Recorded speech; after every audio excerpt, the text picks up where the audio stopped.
ನಮಸ್ಕಾರ, ನೀವು ನೋಡ್ತಾ ಇದ್ದೀರಾ ಏಷ್ಯಾನೆಟ್ ಸುವರ್ಣ ನ್ಯೂಸ್. ನಾನು ಅಜಿತ್ ಹನುಮಕ್ಕನವರ್. ಪ್ರತಿ ವಾರ ಸ್ಟುಡಿಯೋದಲ್ಲಿ ನಿಂತ್ಕೊಂಡು ನ್ಯೂಸ್ ಅವರ್ ಸ್ಪೆಷಲ್ ಮಾಡಿ ಬೇಜಾರಾಗಿತ್ತು. ಪ್ರತಿ ವಾರ ನ್ಯೂಸ್ ಅವರ್ ಸ್ಪೆಷಲ್ಗೆ ಸ್ವಾಗತ ಅಂತ ಹೇಳಿ ಬೇಜಾರಾಗಿತ್ತು. ಅದಕ್ಕೆ ಇವತ್ತು ಮೂಡುಬಿದಿರೆಗೆ ಬಂದಿದ್ದೀವಿ.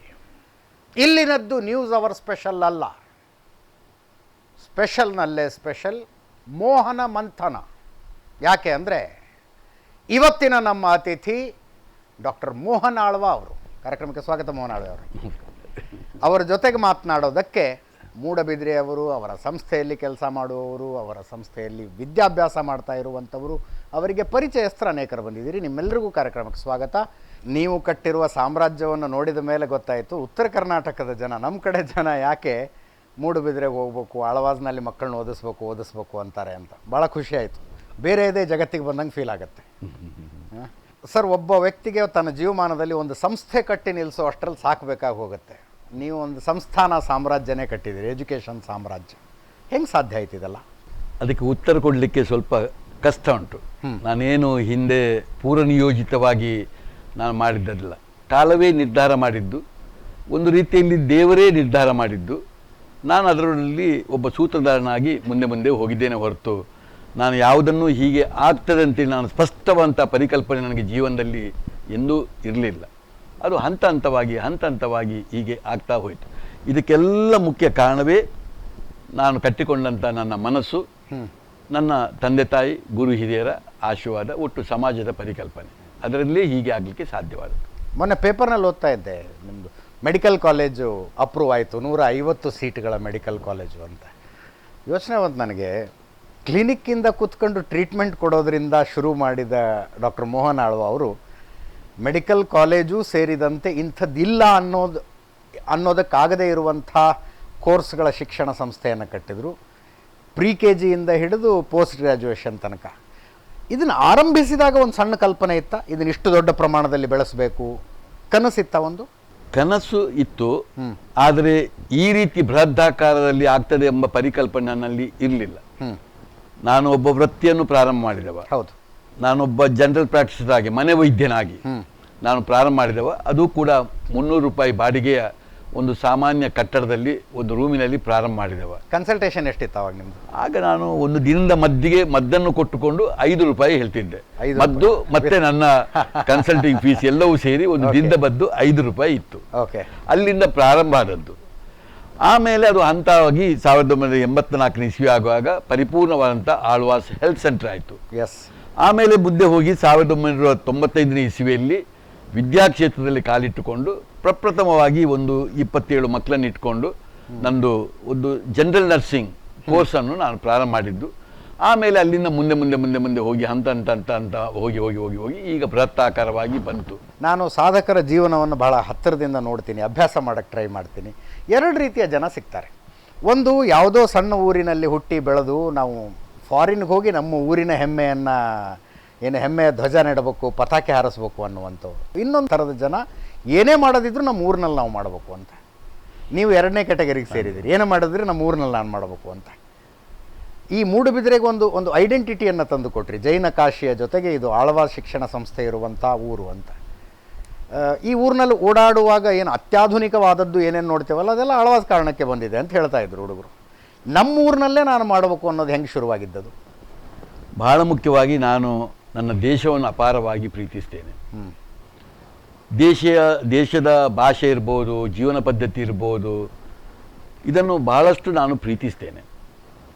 ಹೀಗಿರುವಾಗ ನಾನು ಹೊರದೇಶಕ್ಕೆ ಒಂದು ಚಿಂತನೆ ಮಾಡುವಂಥ ಪ್ರಶ್ನೆ ಇಲ್ಲ. ನಾನು ಹೋಗಿ ಬಂದೇನು ಹೊರತು ಹೊರದೇಶದಲ್ಲಿ ನೆಲೆಸಬೇಕೆಂಬ ನನ್ನ ಒಂದು ಇಚ್ಛಾಶಕ್ತಿ ನನಗೆ ಇಲ್ಲ. ಇಚ್ಛಾಶಕ್ತಿ ಇರ್ತಿದ್ರೆ ನನ್ನ ಅಕ್ಕ ನನ್ನನ್ನು ಕರ್ಕೊಂಡು ಅಮೇರಿಕಕ್ಕೆ ಹೋಗ್ತಿದ್ದರು. ಅವರು ಅಮೇರಿಕದಲ್ಲಿ ಗ್ರೀನ್ ಕಾರ್ಡ್ ಹೋಲ್ಡರ್. ಅವರೊಂದು 55 ವರ್ಷದಿಂದ ಅಮೇರಿಕದಲ್ಲಿ ಇರುವವರು. ಅವರಿಗೆ ಅವರ ಅಣ್ಣನನ್ನು ತಮ್ಮನನ್ನು ಕರ್ಕೊಂಡು ಹೋಗ್ಲಿಕ್ಕೆ ಆಗಲಿಲ್ಲ. ನನ್ನನ್ನೇ ಕರ್ಕೊಂಡು ಹೋಗಬೇಕು ಅಂತ ಬಹಳಷ್ಟು ಇಷ್ಟಪಟ್ಟಿದ್ದರು. ಆದರೆ ನಾನು ಎಂದೂ ಅಮೇರಿಕದಲ್ಲಿ ಹೋಗಿ ನೆಲೆಸುವಂಥ ಪ್ರಶ್ನೆ ಇಲ್ಲ ಅಂತ ಎನಿಸಿದ್ದೆ. ಒಮ್ಮೆ ನನ್ನ ಡಿಗ್ರಿ ಮುಗಿಸಿ ನಾನು ಜಪಾನ್ನ ಊರಿಗೆ ಹೋದೆ. ಜಪಾನ್ನ ಊರಲ್ಲೂ ಸ್ವಲ್ಪ ಸಮಯ ಇದ್ದೆ. ಆದರೆ ಅಲ್ಲಿಯ ಸಿಸ್ಟಮನ್ನು ಕಲಿತುಕೊಂಡು ಬಂದೆ ಹೊರತು ನಾನು ಎಂದೂ ಜಪಾನಲ್ಲಿ ನಾನು ನೆಲೆ ಆಗಲಿಲ್ಲ. ನನ್ನೊಟ್ಟಿಗೆ ಹೋದಂಥ ವ್ಯಕ್ತಿ ಡಾಕ್ಟ್ರು ಅವರು ಅಲ್ಲಿಯೇ ನಿಂತರು, ಆದರೆ ನಾನು ನಿಲ್ಲಿಲ್ಲ. ನನಗೆ ಇವತ್ತು ಬೇಕಾದಷ್ಟು ಹೊರದೇಶದಲ್ಲಿ, ಪರ್ಟಿಕ್ಯುಲರ್ಲಿ ಗಲ್ಫ್ ಕಂಟ್ರಿಗಳಲ್ಲಿ ಬೇಕಾದಷ್ಟು ನನಗೆ ಅವಕಾಶಗಳು ಇದೆ. ನನಗೆ ಸೌದಿ ಅರೇಬಿಯಾದ ದೊರೆ ನನ್ನನ್ನೊಮ್ಮೆ ತರಿಸಿ ನಾನು ಮಾತಾಡಿ ಅಲ್ಲಿಯ ಆಸ್ಪತ್ರೆಯನ್ನು, ಅವರು ಕಟ್ಟಿದಂಥ ಆಸ್ಪತ್ರೆಯನ್ನು ನಾನು ಮುನ್ನಡೆಸಿಕೊಂಡು ಹೋಗಲಿಕ್ಕೆ, ಮತ್ತು ಅಲ್ಲಿ ಎಲ್ಲ ರೀತಿಯ ಶಿಕ್ಷಣವನ್ನು ಮಾಡುವುದಕ್ಕೆ ನನಗೆ ನೀವು ಇಲ್ಲಿ ಬಂದು ನೆಲೆಸಿ ಅಂತ ನನಗೆ ಭಾಳ ಹೇಳಿದರು. ಎಲ್ಲ ಖರ್ಚು ವೆಚ್ಚವನ್ನು ನಾವು ಮಾಡ್ತೇವೆ, ನೀವು ಬಂದು ಆಡಳಿತ ಮಾಡಿ ಅಂತೇಳಿ ಹೇಳಿದರು. ನಾನು ಎಂದೂ ಆ ಪ್ರಶ್ನೆಯನ್ನೇ ಮಾಡಲಿಲ್ಲ. ನನ್ನ ಬಹಳ ಗುರುಗಳ ಸ್ಥಾನದಲ್ಲಿದ್ದಂಥ BM ಹೆಗ್ಡೆ ಅವರು ನನ್ನನ್ನು ಇಂಗ್ಲೆಂಡ್ನಲ್ಲಿ ಒಂದು ಯೂನಿವರ್ಸಿಟಿ ಇದೆ, ಆ ಯೂನಿವರ್ಸಿಟಿಯನ್ನು ನೀನು ಮುನ್ನಡೆಸಿಕೊಂಡು ಹೋಗು, ಭಾರಿ ಕಡಿಮೆ ಪ್ರಮಾಣದಲ್ಲಿ ದುಡ್ಡಿನಲ್ಲಿ ನಿಮಗೆ ಸಿಗ್ತದೆ, ನೀನು ಆ ಯೂನಿವರ್ಸಿಟಿಯನ್ನು ತೆಗೆದುಕೊಳ್ಬೇಕು ಅಂತ ಹೇಳುವಾಗಲೂ ನಾನು ಹೋಗಲಿಲ್ಲ.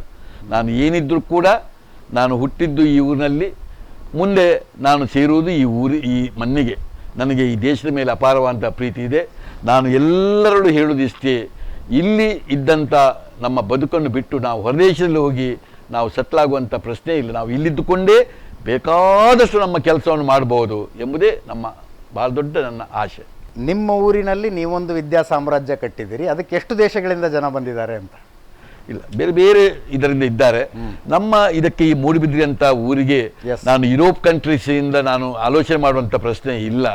ಮುಂದಿನ ದಿನಗಳಲ್ಲಿ ಬರ್ಬೋದು, ಬಂದವರಿದ್ದಾರೆ. ಸ್ವಿಟ್ಜರ್ಲ್ಯಾಂಡ್ನಲ್ಲೂ ಬಂದು ಇಲ್ಲಿ ವಿದ್ಯಾಭ್ಯಾಸ ಕಲ್ತವರಿದ್ದಾರೆ. ಜಪಾನಿನಲ್ಲೂ ಹಲವಾರು ಟೀಮ್ಗಳು ಬಂದು ಇಲ್ಲಿ ಸ್ವಲ್ಪ ದಿನ ಇದ್ದುಕೊಂಡು ಕಲಿತು ಹೋದವರಿದ್ದಾರೆ. ಇಂಗ್ಲೆಂಡ್ನಲ್ಲೂ ಯೂನಿವರ್ಸಿಟಿಗಳಿಂದ ಬಂದು ಇಲ್ಲಿ ಸ್ವಲ್ಪ ಸಮಯ ಇದ್ದುಕೊಂಡು ಇಲ್ಲಿ ವಿದ್ಯಾಭ್ಯಾಸ ಮಾಡಿಕೊಂಡು ಹೋದವರಿದ್ದಾರೆ. ಆದರೆ ಬಹಳ ಮುಖ್ಯವಾಗಿ ನಮ್ಮಾಗಿದ್ದಂಥ ಅದು ಒಂದು ಶ್ರೀಲಂಕಾ ಇರ್ಬೋದು ಅಥವಾ ನೇಪಾಳ ಇರ್ಬೋದು, ಇಂಥ ಒಂದು ದೇಶಗಳಿಂದ ಇಲ್ಲಿ ಬೇಕಾದಷ್ಟು ವಿದ್ಯಾರ್ಥಿಗಳು ಇಲ್ಲಿ ಬರ್ತಾ ಇದ್ದಾರೆ. 20,000 ಮಕ್ಕಳು ಹಾಸ್ಟೆಲ್ನಲ್ಲಿ ಇದ್ಕೊಂಡು ಹೋದವರು. ಹೌದು. 2,000 ಮಕ್ಕಳು ದಿನನಿತ್ಯ ಬಂದು ತಮ್ಮ ಮನೆಗೆ ಹೋಗ್ತಾರೆ. ಹೌದು. ಈ ನಂಬರೇ ನನಗೊಂಥರ ಅನ್ಇಮ್ಯಾಜಿನೇಬಲ್ ಅಂತ ಅನ್ನಿಸ್ತಾ ಇದೆ. ನಾನು 2 ತಂಗಿಯರು ಮದುವೆ ಮಾಡಿದ್ದೀನಿ ಸರ್. 2,000 ಜನ ಒಂದು ದಿವಸ ಊಟಕ್ಕೆ ಬರ್ತಾರೆ ಅಂದರೆ ನಿದ್ದೆ ಬರೋದಿಲ್ಲ, ಟೆನ್ಷನ್ ಆಗ್ಬಿಡುತ್ತೆ, ಹೆಂಗಾಗುತ್ತೋ ಏನೋ ಅಂತ. 20,000 ಜನ ಮಕ್ಕಳು ಹಾಸ್ಟೆಲ್ನಲ್ಲಿ ಇದ್ಕೊಂಡು, ಅಂದರೆ you have set a system ಅನ್ಸುತ್ತೆ ನನಗೆ. ಯಾವ್ಯಾವುದು ಯಾವ ಟೈಮ್ನಲ್ಲಿ ಏನೇನು ಆಗಬೇಕು ಅನ್ನೋ ಸಿಸ್ಟಮ್ ಸೆಟ್ ಆಗಿದೆ ನಿಮ್ಮಲ್ಲಿ. ಅದನ್ನ ಎಕ್ಸ್ಪ್ಲೇನ್ ಮಾಡಿ ನೀವು. ಅದು ವ್ಯವಸ್ಥೆ, ಒಂದು ವ್ಯವಸ್ಥೆ. ಇಲ್ಲಿ ಮನುಷ್ಯ ಮುಖ್ಯ ಅಲ್ಲ, ವ್ಯಕ್ತಿ ಮುಖ್ಯ ಅಲ್ಲ, ಒಂದು ವ್ಯವಸ್ಥೆ ಎಂಬುದು ಬಹಳ ಮುಖ್ಯ. ನಾನು ಬಹಳ ಮಕ್ಕಳಲ್ಲಿ ಈಗಿರುವಂಥ ಸಮಸ್ಯೆಗಳಲ್ಲಿ ನನಗೆ ಡೇ ಸ್ಕಾಲರ್ ಮತ್ತು ಒಂದು ಹಾಸ್ಟೆಲ್ ಇರುವ ಮಕ್ಕಳನ್ನು ತೆಗೆದುಕೊಳ್ಳುವ. ಡೇ ಸ್ಕಾಲರ್ನ ಮಕ್ಕಳು ಅವರು ಬೆಳಿಗ್ಗೆ ಬರ್ತಾರೆ, ಸಂಜೆ ಹೋಗ್ತಾರೆ. ನಮ್ಮಲ್ಲಿ ಇರುವುದೇ ಒಂದು 6-7 ಗಂಟೆ ಕಾಲ. ಇದನ್ನು ನಿಭಾಯಿಸಲಿಕ್ಕೆ ಏನೂ ಕಷ್ಟ ಸಾಧ್ಯ ಇಲ್ಲ. ಮತ್ತೆ ಅವರನ್ನು ವಿದ್ಯಾಭ್ಯಾಸದ ಪರಿಪೂರ್ಣತೆಯನ್ನು ಮಾಡಲಿಕ್ಕೆ ನಮಗೆ ಕಷ್ಟವೂ ಇದೆ. ಆದರೆ ಅದು ಬಹಳ ಸುಲಭ, ಅದನ್ನು ಹ್ಯಾಂಡಲ್ ಮಾಡಲಿಕ್ಕೆ ಕಷ್ಟ ಏನಿಲ್ಲ. ಆದರೆ 24 ಗಂಟೆ ಒಬ್ಬ ಮಕ್ಕಳು ನಮ್ಮ ಕೈಯಲ್ಲಿ ಇದ್ದರೆ ಅವರನ್ನು ಪರಿಪೂರ್ಣತೆಯನ್ನು ನಮಗೆ ಮಾಡಲಿಕ್ಕೆ ಆಗ್ತದೆ. 22,000 ಮಕ್ಕಳು ಇಲ್ಲಿಗೆ ಬರೋದು ಅಂದರೆ 22,000 ಕುಟುಂಬಗಳು ನಿರ್ಧಾರ ತಗೊಂಡಿದ್ದಾವೆ ಅಂತ. That is a bigger thing. ಆ 22,000 ಕುಟುಂಬಗಳು ನಿರ್ಧಾರ ತಗೊಂಡು ತಮ್ಮ ಮಕ್ಕಳನ್ನು ನಿಮ್ಮ ಹತ್ರ ಕಳಿಸ್ತಾರೆ ಅಂದರೆ ಇಲ್ಲಿ ನಮ್ಮ ಮಕ್ಕಳ ಭವಿಷ್ಯ ಚೆನ್ನಾಗಾಗುತ್ತೆ ಅನ್ನೋದೊಂದು ನಂಬಿಕೆಯಿಂದ ಕಳಿಸಿದ್ದಾರೆ ಅಂತ. ಅದಕ್ಕಿಂತಲೂ ಮುಖ್ಯವಾಗಿ ನಮ್ಮ ಕ್ಯಾಂಪಸ್ಸನ್ನು ಒಂದು ಮಿನಿ ಇಂಡಿಯಾದಾಗೆ ಕಟ್ಟಬೇಕು ಅಂತ ನನಗೆ ಆಸೆ. ಈಗ ನಮ್ಮ ದೇಶ ಹೇಗುಂಟು, ದೇಶದಲ್ಲಿ ಬೇರೆ ಬೇರೆ ಜಾತಿ, ಬೇರೆ ಬೇರೆ ಸಮುದಾಯದವರು, ಬೇರೆ ಬೇರೆ ವಿಚಾರಗಳು ಹೀಗೆಲ್ಲ ಇದ್ದಾಗೆ ಇಲ್ಲಿ ಅವರು ಕೂಡ ಬದುಕುವಾಗ ಅವರೊಂದು ಮಿನಿ ಇಂಡಿಯಾದಾಗಿದ್ದುಕೊಂಡು ನಾಳೆ ಹೋಗಿ ಅವರು ನಮ್ಮ ದೇಶಕ್ಕೆ ಅವರು ಸೆಟ್ಲ್ ಆಗಬೇಕು. ಹಾಗೆ ಹೋಗುವಾಗ ಸ್ವತಂತ್ರ ಕಾಲಿನ ಮೇಲೆ ನಿಂತುಕೊಂಡು ಅವರು ಹೇಗೆ ಬದುಕಬಹುದು ಎಂಬುದನ್ನು ಕಲಿಬೇಕು. ಒಂದು ಶಿಸ್ತು ಅಂದರೆ ಏನು, ದೇಶ ಪ್ರೇಮ ಅಂದರೆ ಏನು, ಒಂದು ಸಮಯ ಪ್ರಜ್ಞೆ ಅಂದರೆ ಏನು, ಹೀಗೆ ಪ್ರತಿಯೊಂದನ್ನು ಅವರ ಜೀವನದಲ್ಲಿ ಅದನ್ನು ಕಲಿಬೇಕು ಅಂತ ನಮ್ಮದು. ಕೇವಲ ಪಠ್ಯದ ಪುಸ್ತಕದವನ್ನು ಮಾತ್ರ ಓದುವುದಲ್ಲ, ಪಠ್ಯದ ಪುಸ್ತಕದ ಒಟ್ಟಿಗೆ ಒಂದು ಇಡೀ ಬದುಕನ್ನು ಕಟ್ಟಿಕೊಳ್ಳುವಂಥ ಒಂದು ಸುಂದರವಂಥ ಮನಸ್ಸನ್ನು ಕಟ್ಟುವ ಕೆಲಸವನ್ನು ನಮ್ಮಲ್ಲಿ ಆಗಬೇಕು ಎಂಬುದೇ ನನ್ನ ಭಾಳ ದೊಡ್ಡ ಆಸೆ. ಅದಕ್ಕಾಗಿ ನಾನು ಹಾಸ್ಟೆಲಿಗೆ ಎಷ್ಟೇ ಕಷ್ಟ ಆದರೂ ಕೂಡ ಇಲ್ಲಿ 48 ಹಾಸ್ಟೆಲ್ಗಳಿದೆ. 48 ಹಾಸ್ಟೆಲ್ಗಳಲ್ಲಿ ಒಂದು ಸುಮಾರು 20,000 ಮಕ್ಕಳಿದ್ದಾರೆ. ಇದರಲ್ಲಿ ಪ್ರಾಥಮಿಕ ಮಟ್ಟದ ಮಕ್ಕಳಿದ್ದಾರೆ, ಪ್ರೌಢಶಾಲಾ ಮಕ್ಕಳಿದ್ದಾರೆ, ಪದವಿ ಪೂರ್ವ ಶಾಲೆಯ ಮಕ್ಕಳಿದ್ದಾರೆ, ಪದವಿ ಮಕ್ಕಳು ಇದ್ದಾರೆ, ಉನ್ನತ ಶಿಕ್ಷಣದವರಿದ್ದಾರೆ, ವೃತ್ತಿಪರದವರಿದ್ದಾರೆ, ಬೇರೆ ಬೇರೆ ಜಿಲ್ಲೆ, ಬೇರೆ ಬೇರೆ ರಾಜ್ಯದಿಂದ ಬಂದ ಮಕ್ಕಳು ಅಲ್ಲಿ ಇದ್ದಾರೆ. ಈ ರೀತಿ ಇರುವಂಥ ಒಂದು ವಿದ್ಯಾಸಂಸ್ಥೆ. ಇನ್ನು ಬಹಳ ಮುಖ್ಯವಾಗಿ ಬೇಕಾದ್ದು ನೀರಿನ ಸರಬರಾಜು ಎಂದೂ ತಪ್ಪಿ ಹೋಗಬಾರ್ದು. ಆ ನೀರಿನ ಸರಬರಾಜು ಮತ್ತು ಇಡೀ ಶುಚಿತ್ವ. ಇಡೀ ನಮ್ಮ ಕ್ಯಾಂಪಸ್ಸನ್ನು ನೋಡಿದರೆ ನೀವು ರೂಮಿನೊಳಗಿರ್ಬೋದು, ಹೊರಗಿರ್ಬೋದು, ಎಲ್ಲಿ ನೋಡಿದರೂ ಕೂಡ ನಾವು ವಿಶೇಷವಾಗಿ ಶುಚಿತ್ವಕ್ಕೆ ಗಮನ ಕೊಡ್ತೇವೆ. ಇದನ್ನು ಕೊಟ್ಟುಕೊಂಡು ಒಂದು ರೀತಿಯಲ್ಲಿ ಅವರಿಗೆ ಒಂದು ಶಿಸ್ತುಬದ್ಧವಾಗಿ, ಎಂದು ಅವರಿಗೆ ತೊಂದರೆ ಆಗದ ಹಾಗೆ ಒಂದು ಶಿಸ್ತುಬದ್ಧವಾಗಿ ಎಲ್ಲವನ್ನು ಖುಷಿಯಲ್ಲಿ ಅವರು ಅನುಭವಿಸಬೇಕು. ಆ ರೀತಿಯ ಒಂದು ವಾತಾವರಣವನ್ನು ಅಲ್ಲಿ ನಾವು ಸೃಷ್ಟಿ ಮಾಡಿಕೊಡ್ಬೇಕಾಗ್ತದೆ. ಮಾಡಿಕೊಂಡು ಕೊಟ್ಟಾಗ ಮಕ್ಕಳು ಖುಷಿ ಪಟ್ಟುಕೊಂಡಿರ್ತಾರೆ. ಪ್ರಾರಂಭ ಸಮಯದಲ್ಲಿ ಸ್ವಲ್ಪ ಸಮಸ್ಯೆ ಇರ್ತದೆ. ಮನೆ ಬಿಟ್ಟು ಇಲ್ಲಿ ಹಾಸ್ಟೆಲ್ ಲೈಫ್ನಲ್ಲಿ ಇರುವಾಗ, ಇಲ್ಲಿ ಬೇರೆ ಬೇರೆ ಜನರೊಟ್ಟಿಗೆ ವಾಸ ಮಾಡುವಾಗ, ಇದ್ದು ಕೆಲವು ಫುಡ್ಡಿಗೆ ಅವರು ಸೆಟ್ ಆಗುವಾಗ ಸ್ವಲ್ಪ ಸಮಯ ಹೋಗ್ತದೆ, ಒಂದು 15-20 ದಿವಸ ಹೋಗ್ತದೆ, ರೂಢಿ ಇರೋದಿಲ್ಲ. ಒಮ್ಮೆ ಅವರು ಅದಕ್ಕೆ ಸೆಟ್ ಆದ ಮೇಲೆ ಮತ್ತೆ ಅದನ್ನು ಬಹಳ ಇಷ್ಟಪಡ್ತಾರೆ ಮತ್ತು ಅವರು ಖುಷಿ ಪಡ್ತಾರೆ. ಕಡೆಗೆ ಹೋಗುವಾಗ ಒಂದು ಕಣ್ಣಲ್ಲಿ ಸ್ವಲ್ಪ ಒಂದು ಕಣ್ಣೀರನ್ನು ಸುರಿಸಿಕೊಂಡು ಹೋಗುವುದನ್ನು ನಾನು ನೋಡ್ತಾ ಇದ್ದೇನೆ. ಎಸ್, ನಿಮ್ಮ ಪ್ರಕಾರ ಎಜುಕೇಷನ್ ಅಂದರೆ ಏನು? ಅಂದರೆ ಈಗ ಹೆಂಗಾಗಿದೆ ಅಂದರೆ ಈ ಕಾಲೇಜಿನಲ್ಲಿ ಇಷ್ಟು ಜನ ನೀಟಿಗೆ ಸೆಲೆಕ್ಟ್ ಆದರೂ ಅದು ಒಳ್ಳೆ ಕಾಲೇಜು, ಈ ಕಾಲೇಜಿನಲ್ಲಿ ಇಷ್ಟು ಜನ JEEಗೆ ಸೆಲೆಕ್ಟ್ ಆದರೂ ಇದು ಒಳ್ಳೆ ಕಾಲೇಜು. ಎಜುಕೇಷನ್ ಏನು ಪರ್ಪಸೇ ಅದ ಸರ್? ಅಂದರೆ ಓದಿಸು ಅವರ ತಲೆಯಲ್ಲಿ ವಿಷಯಗಳನ್ನು ತುಂಬಿ ಅದನ್ನು ಎಕ್ಸಾಮ್ನಲ್ಲಿ ಹೊರಗೆ ತೆಗೆದು ರ್ಯಾಂಕ್ ತೆಗೆಸು, ಇದೇ ಎಜುಕೇಷನ್ನ? ಅದನ್ನ ಹೊರತುಪಡಿಸಿ ಎಜುಕೇಷನ್ ಏನಾದ್ರು ಇದೆಯಾ? ಅದು ಒಂದು ಪಾರ್ಟ್ ಆಫ್ ದ ಎಜುಕೇಷನ್, ಅದು ಕೂಡ ಒಂದು ಅಗತ್ಯ ಇದೆ. ಯಾಕೆಂದರೆ ಈ ಕಾಲಘಟ್ಟದಲ್ಲಿ ಖಾಲಿ NCERT ಸಿಲೆಬಸ್ಸೇ, ಈಗ ನಮ್ಮಲ್ಲಿ ಪಠ್ಯದ ಪುಸ್ತಕದಲ್ಲಿ 2 ರೀತಿ ಇರ್ತದೆ. ಒಂದು ಶಿಕ್ಷಣ ಅಂತ ಆಗುವಾಗ ಒಂದು ಕ್ಲಾಸ್ ರೂಮಿನ ಒಳಗಿನ ಒಂದು ಪಠ್ಯದ ಪುಸ್ತಕ, ನಮಗೆ ಇಷ್ಟ ಇರಲಿ ಇಷ್ಟ ಇಲ್ಲದೆ ಕೂತ್ಕೊಳ್ಳಿ, ಅದು ಕನ್ನಡ ಮಾಧ್ಯಮ, ಇಂಗ್ಲೀಷ್ ಮಾಧ್ಯಮ, CBSE, ICSE ಸಿಸ್ಟಮ್ಗಳು 10ನೇ ತರಗತಿವರೆಗೆ. PUC ಆಗುವಾಗ ಸೈನ್ಸು, ಕಾಮರ್ಸು, ಆರ್ಟ್ಸು, ಡಿಗ್ರಿ ಬರುವಾಗ ಇಷ್ಟೆಲ್ಲ ಡಿಗ್ರಿಗಳು, ಬೇರೆ ಬೇರೆ ಇದು ಎಲ್ಲ ಪ್ರೊಫೆಷನಲ್ ಕಾಲೇಜುಗಳು, ಇದೆಲ್ಲ ಅನಿವಾರ್ಯವಾಗಿ ನಮ್ಮ ವ್ಯವಸ್ಥೆ, ಇದು ಇನ್ನಿಂದ ಬಂದ ವ್ಯವಸ್ಥೆ. ಇದನ್ನು ನಾವು ದೂಷಿಸಲಿಕ್ಕೆ ಆಗೋದಿಲ್ಲ, ಇದನ್ನು ನಾವು ಒಪ್ಪಲೇಬೇಕಾಗ್ತದೆ. ಆದರೆ ಈಗ ಅದು ಕೂಡ ಅಲ್ಲಿಗೆ ಸೀಮಿತವಾಗಲಿಲ್ಲ. ಇವತ್ತು PUCಗೆ ಬರುವಾಗ NCERT ಸಿಲೆಬಸ್ಸೇ ಅಂತಿಮವ ಅಲ್ಲ. NCERT ಸಿಲೆಬಸ್ನ ಜೊತೆಗೆ ಇವತ್ತು ಸೈನ್ಸ್ ಆಗುವಾಗ ಪೂರಕ ಎಕ್ಸಾಮ್ ಆದಂಥ CET ಇರ್ಬೋದು, NEET ಇರ್ಬೋದು, JEE ಇರ್ಬೋದು, NATA ಇರ್ಬೋದು, NDA ಇರ್ಬೋದು, ಇದು ಅನಿವಾರ್ಯವಾಗಿದೆ. ಇದೇ ರೀತಿ ಇವತ್ತು ಕಾಮರ್ಸ್ ಅಂತ ತೆಗೆದರೆ NCERT ಸಿಲೆಬಸ್ ಅಂತಿಮ ಅಲ್ಲ, ಅದರ ಜೊತೆಯಲ್ಲಿ ಇವತ್ತು CA, CS, CLAT ಎಕ್ಸಾಮ್ ಅಥವಾ ಸಿವಿಲ್ ಸರ್ವಿಸ್ಗಳು ಅನಿವಾರ್ಯವಾಗಿದೆ. ಆರ್ಟ್ಸ್ನಲ್ಲೂ ಹಾಗೆಯೇ ಆಗಿದೆ, ಪ್ರತಿಯೊಂದರಲ್ಲೂ ಕೂಡ ಹಾಗೆ ಆಗಿದೆ. ಇದರ ಜೊತೆಯಲ್ಲಿ ಇವತ್ತು ಇಲ್ಲೂ ಕೂಡ ಹಾಗೆ. ಇದಕ್ಕೆಲ್ಲ ತಯಾರಿ ಆಗಬೇಕಾದ್ರೆ ಈಗ ನಮ್ಮ 10ನೇ ತರಗತಿವರೆಗೆ ಯಾವ ಮಾಧ್ಯಮದಲ್ಲಿ ಯಾವ ಇದರಲ್ಲೂ ಕಲಿಯಲಿ, ಅಲ್ಲೂ ಕೂಡ NCERT ಸಿಲೆಬಸ್ನೊಟ್ಟಿಗೆ ಕೆಲವು ಫೌಂಡೇಶನ್ಗಳು ಮಾಡುವಂಥ ಅನಿವಾರ್ಯತೆಗಳು ಬಂದಿದೆ. ಹೀಗಾಗುವಾಗ ಇಂಥ ಪೂರಕ ಎಕ್ಸಾಮ್ಗಳು, ನೀಟ್ ಆಗಲಿ ಯಾವುದನ್ನಾಗಲಿ ನಾವು ಅಸಡ್ಡೆ ಮಾಡಲಿಕ್ಕೆ ಆಗೋದಿಲ್ಲ. ಇದನ್ನು ನಾವು ಗಂಭೀರವಾಗಿ ತೆಗೆದುಕೊಳ್ಬೇಕು. ಆದರೆ ಅದೇ ಅಂತಿಮ ಅಲ್ಲ.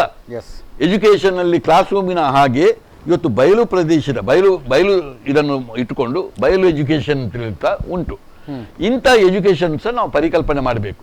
ವಿದ್ಯಾಭ್ಯಾಸದ ಜೊತೆ ಅವರಿಗೆ ಕ್ರೀಡೆ ಇರ್ಬೋದು, ಸಾಂಸ್ಕೃತಿಕ ಇರ್ಬೋದು, ಬೇರೆ ಬೇರೆ ಕಲೆಗಳಿರ್ಬೋದು, ಪಠ್ಯೇತರವಂಥ ವಿಚಾರಗಳಿರ್ಬೋದು, ಒಂದು ರೀತಿಯ ಜೀವನ ವಿಲಾಸ, ಒಂದು ರೀತಿಯ ಸೌಂದರ್ಯ ಪ್ರಜ್ಞೆ, ಒಂದು ರೀತಿಯ ಕ್ರೀಡಾ ಮನೋಭಾವ, ಸ್ಪೋರ್ಟ್ಸ್ ಮ್ಯಾನ್ ಸ್ಪಿರಿಟು, ಅಥವಾ ಬೇರೆ ಬೇರೆ ರೀತಿಯಲ್ಲಿ ನಾವು ಮಕ್ಕಳನ್ನು ಆಲೋಚನೆ ಮಾಡಬೇಕಾಗ್ತದೆ. ಹೀಗೆ ಮಾಡುವಾಗ ಅವರಿಗೆ ಬೇಕಾದಂಥ ಸಿಸ್ಟಮ್ಗಳನ್ನು ನಾವು ಲಾಭ ನಷ್ಟವನ್ನು ಇಟ್ಟುಕೊಳ್ಳದೆ ಇದರೊಟ್ಟಿಗೆ ಜೋಡಣೆ ಮಾಡಿಕೊಳ್ಬೇಕಾದ್ದು ನನ್ನ ಅನಿವಾರ್ಯತೆ.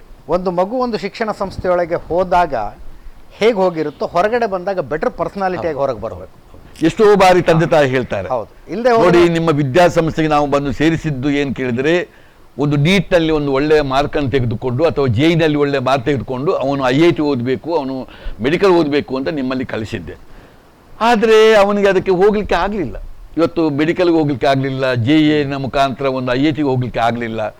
ಒಳ್ಳೆ ಮಾರ್ಕ್ ತೆಗೆದಿದ್ದಾನೆ, ಆದರೆ ಅವನಿಗೆ ಅದನ್ನು ಮುಟ್ಲಿಕ್ಕೆ ಅಲ್ಲಿ ಆಗಲಿಲ್ಲ. ಆದರೆ ಒಂದು ನನಗೆ ಸಮಾಧಾನ ಇದೆ, ಆ ಹುಡುಗನ ಅಥವಾ ಹುಡುಗಿಯ ವಿಷಯದಲ್ಲಿ ಹಲವಾರು ದೋಷಗಳು ಅವಳಲ್ಲಿ ನಮ್ಮ ಮನೆಯಲ್ಲಿರುವಾಗ ಇತ್ತು.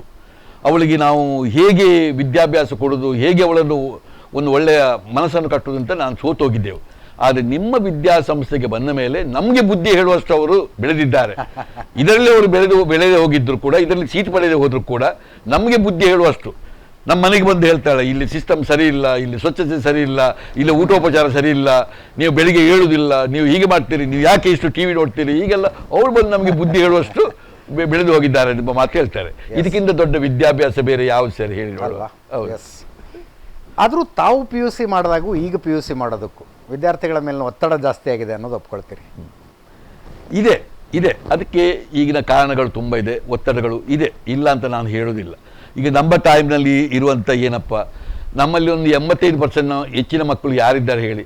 ನಮ್ಮ ರಿಸಲ್ಟ್ ಬಂದದ್ದು 10th ಆ ಕಾಲದಲ್ಲಿ 40%ಗಿಂತ ಕೆಳಗೆ ನಮ್ಮ ರಾಜ್ಯದ ರಿಸಲ್ಟ್ ಬಂದದ್ದು. ಇವತ್ತು PUC ತೆಗೆದರೆ ಮತ್ತೂ ಕಡಿಮೆ ಇದ್ದದ್ದು. ಈಗ ರಿಸಲ್ಟ್ಗಳು ಎಲ್ಲಿಗೆ ಹೋಯಿತು? ಈಗ ರಿಸಲ್ಟ್ಗಳು 90-92% ಮೇಲೆ, ಅದು ಸಹ CBSE ICSE ಅಂತೂ 99% ಮೇಲೆ. ಈಗ ನನ್ನ ಕ್ಲಾಸ್ಮೇಟಲ್ಲಿದ್ದಂಥ PUCಯಲ್ಲಿದ್ದಂಥ ಒಬ್ಬ ಹುಡುಗನೇ ಅವನು 88%ನವ, ಅವನೇ ನಮ್ಮ ಕ್ಲಾಸ್ನಲ್ಲಿ ಫಸ್ಟ್. ಅವನ ಹತ್ತಿರ ನಾನು ಕೂತ್ಕೊಂಡಿದ್ದೆ ಎಂಬುದೇ ನನಗೆ ಸಮಾಧಾನ, ಅಷ್ಟೇ ನನಗೆ ಸಮಾಧಾನ. ಅದೇ ಫಸ್ಟ್. ಈಗ ನಮ್ಮಲ್ಲಿ ನೋಡಿದ್ರೆ 600 ಮಾರ್ಕ್ ತೆಗೆದಂಥವರು ಈಗ ನಮ್ಮಲ್ಲಿ ದೀಕ್ಷಾ ಇದ್ದಾಳೆ, ಅನನ್ಯ ಇದ್ದಾಳೆ, ಈಗ ಎಷ್ಟೆಷ್ಟು ಮಕ್ಕಳುಗಳು ಇವತ್ತು ಈಗ 600 ಮಾರ್ಕ್ ತೆಗಿತಾರೆ. ಇದು ಈಗಿನ ಕಾಲದಲ್ಲಿ. ಹಿಂದಿನ ಕಾಲದಲ್ಲಿ ಇದೆಲ್ಲ ಬುದ್ಧಿಮತ್ತೆ ಇದ್ದಂಥ ಮಕ್ಕಳ ಸಂಖ್ಯೆ ಕೆಲವೇ ಒಂದು ಪರ್ಸೆಂಟೇಜ್ ಇತ್ತು, ಅಂದರೆ 1-2%. ಈಗಂತೂ ನಾವು ದೇಶವನ್ನು, ರಾಜ್ಯವನ್ನು, ನಮ್ಮ ಎಲ್ಲ ಸಂಸ್ಥೆಯನ್ನು ನಾವು ಗಮನಿಸಿದರೆ ಇಂಥ ಐಕ್ ಪವರ್ ಇದ್ದಂಥ ಮಕ್ಕಳು ಇವತ್ತು ಒಂದು ಕನಿಷ್ಠ ಒಂದು 20%ಗಿಂತ ಮೇಲೆ ಮಕ್ಕಳು ಈಗ ಬರ್ತಾ ಇದ್ದಾರೆ.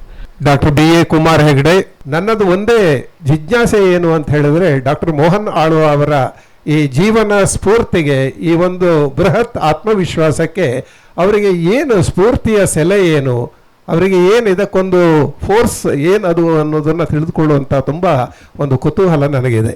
ನನಗನ್ಸೋದು ಕೆಲವು ಸಲ ಇಂಥದ್ದೆಲ್ಲ ಮಾಡೋದಕ್ಕೆ ಉತ್ಸಾಹ ಸಾಕಾಗೋದಿಲ್ಲ, ಹುಂಬುತನ ಬೇಕಾಗುತ್ತೆ. ಖಂಡಿತವಾಗಿ ಒಂದು ಹುಚ್ಚು ಧೈರ್ಯ ಬೇಕಾಗುತ್ತೆ. ಬರೀ ಉತ್ಸಾಹ ಇದ್ರ ಸಲ ಆಗೋದಿಲ್ಲ ಇದು.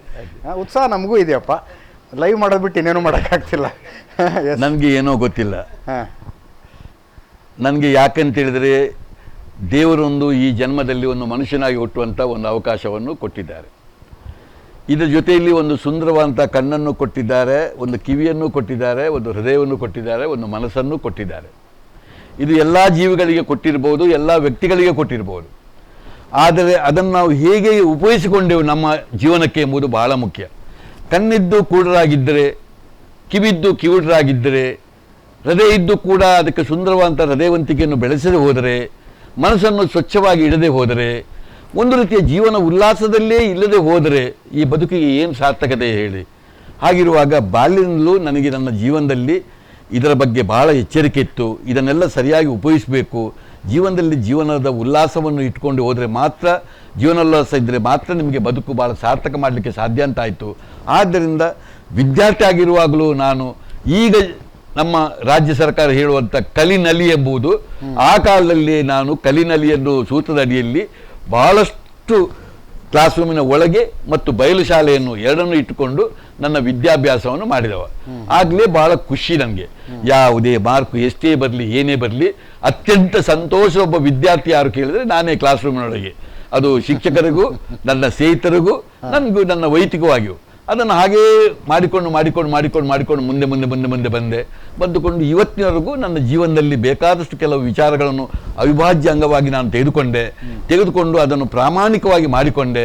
ಅದರ ಎಲ್ಲ ಸುಖಗಳನ್ನು ಸಂಪೂರ್ಣವಾಗಿ ಅನುಭವಿಸಿಕೊಂಡು ಬಂದೆ. ಅದರ ಸುಖ ನನಗೇ ಗೊತ್ತು ಹೊರತು ಇನ್ನೊಬ್ಬರಿಗೆ ಅದು ಹುಚ್ಚಿನಾಗಿ ಕಾಣಬಹುದು. ಆದರೆ ನನಗೆ ಅದು ಹುಚ್ಚಾಗಿ ಕಾಣೋದಿಲ್ಲ. ಅದು ಅದರಿಂದಾಗಿ ನಾನು ಎಷ್ಟು ನನ್ನ ವ್ಯಕ್ತಿತ್ವ ಮೇಲೆ ಹೋಗ್ತಾ ಇದೆ ಎಂಬುದು ನನಗೆ ಅರ್ಥವಾಗ್ತಾ ಇದೆ.